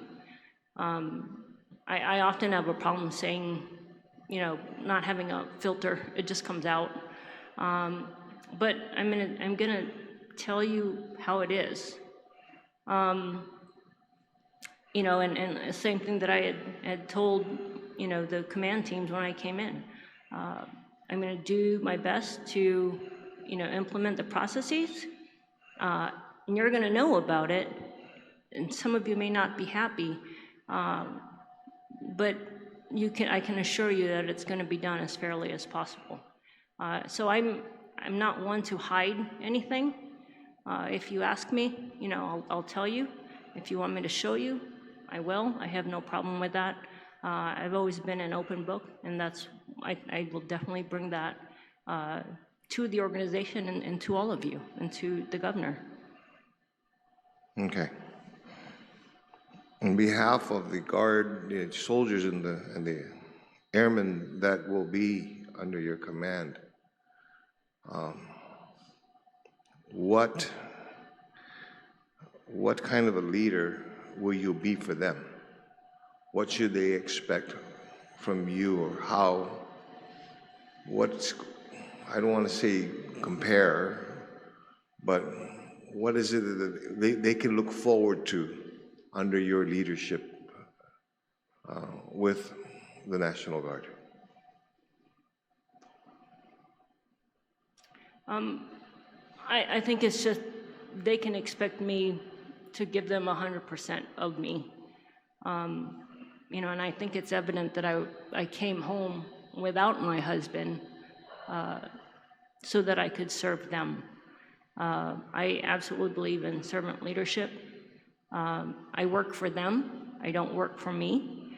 And so I will work, there's no real such thing as 110%, even though we all say it, but they will get 100% from Karin Watson. Okay, appreciate that. Lastly, and appreciate that you brought up that there's a shift in focus, whereas at one point in time, the flavor of the day was Indo-Pacific. Right. Now it's more, like you said, in the Americas. Recognizing that, and you're right, eventually there is going to be that shift, we're just waiting for it and what happens. What are some of the things you're going to want to do to prepare, not just for the shift, but for the challenges that shift is going to make, that shift is going to do for the preparation? You've already got the challenges in your own, and as far as your logistics, your manpower, you mentioned earlier that you've got to take into account that many of your guardsmen, your airmen, have roles in emergency management on the local side, on the government side, and so you've got to be able to fill those gaps. Right. So how do you prepare, and how do you plan to address that? So again, it's having that understanding of how the processes work. So for example, for the Department of War, Department of Defense, having an understanding of that life cycle process for budget, for example, on how we request for MILCON and how we lock that in, because at some point you can't change it, right? And having all of that done and set in a timely manner so that unless something drastic happens, they really can't change it, and we're on a forward path, even though it's not going to be something that we see, short term. It's going to be a few years from now. So having an understanding of that cycle and then really making sure that we put the attention and we get that going, that's really key. And then going back to, just working with agencies, working within the team, because we don't ever want to be stagnant, right? So all of our skills, all of our capabilities, we have to continue to build on it, and we've got to keep growing more. And I was, again, talking to the team, for example, on our lieutenants coming out of the University of Guam ROTC program. They're going active duty, and it's like, hey, we're here. Okay, I know I went active duty, but, there's still another way you can serve. And I think maybe it's because they're not really exposed to it. The outreach maybe wasn't quite there, for example. So it's going out and having that kind of conversation, with, for example, in that specific audience. Trying to get the talent from on our enlisted side.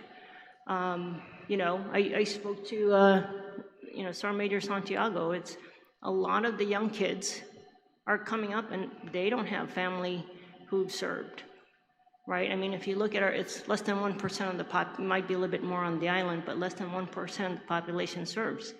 So where are we going out? How are we going out there to, encourage our youth to serve, and not even just the military, but within the community?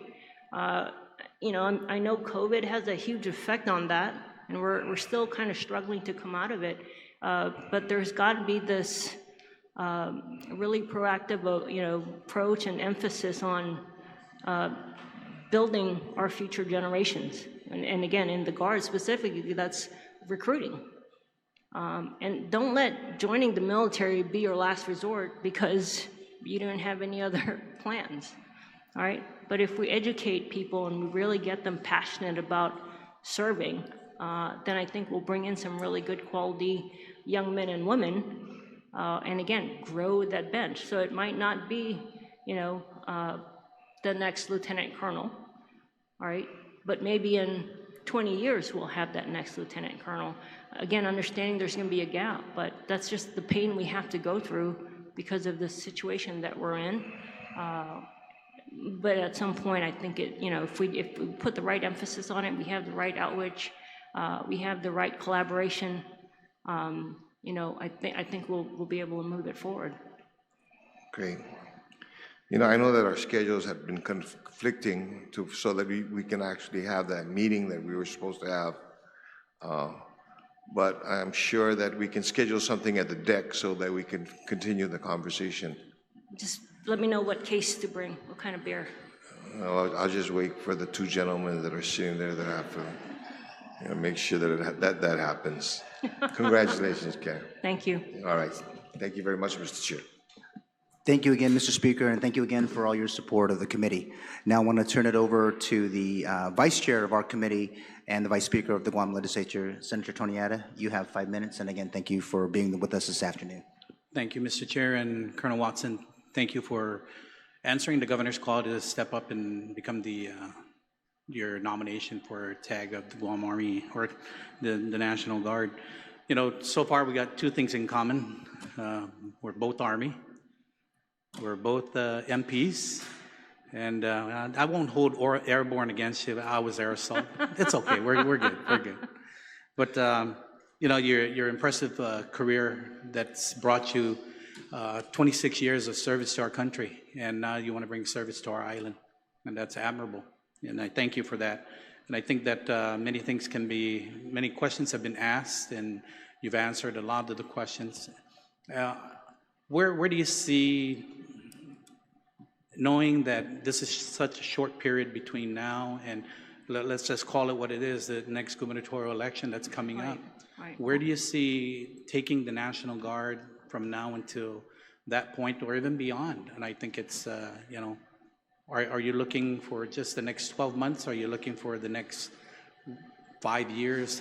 What is your vision for the National Guard? So again, my focus is, as I think was pointed out, is I'm a planner. And so most of it is in long-range planning, right? So I'm trying not to focus on, it's a fact, I could potentially only be in this job for a year, and I'm okay with that. But I think we have to focus on beyond that. And then by doing that, knowing that, you know, we can set conditions for the next 5, 10 years or beyond, that's got to be how we go about doing it. So again, when I mention like that short, what I believe to be, you know, that short window of opportunity to get resources for our island, it's making sure that even within that year, you know, I've been able to obtain commitment from whatever agency, the National Guard Bureau, you know, anything like that, that they will support Guam. And it's not something that I would be doing on my own. It's also advocacy from you all. It's advocacy from the governor's level. It's advocacy from Congressman Moylan's office. All of that plays in together to just get the ball rolling. You know, in football terms, I just need to, you know, it's not always about just getting that touchdown right away. It's, can we at least get to, you know, first down? And then eventually we do make that goal. Yeah, thank you for that, because I think that's important, right? And I think you're not just looking at the short-term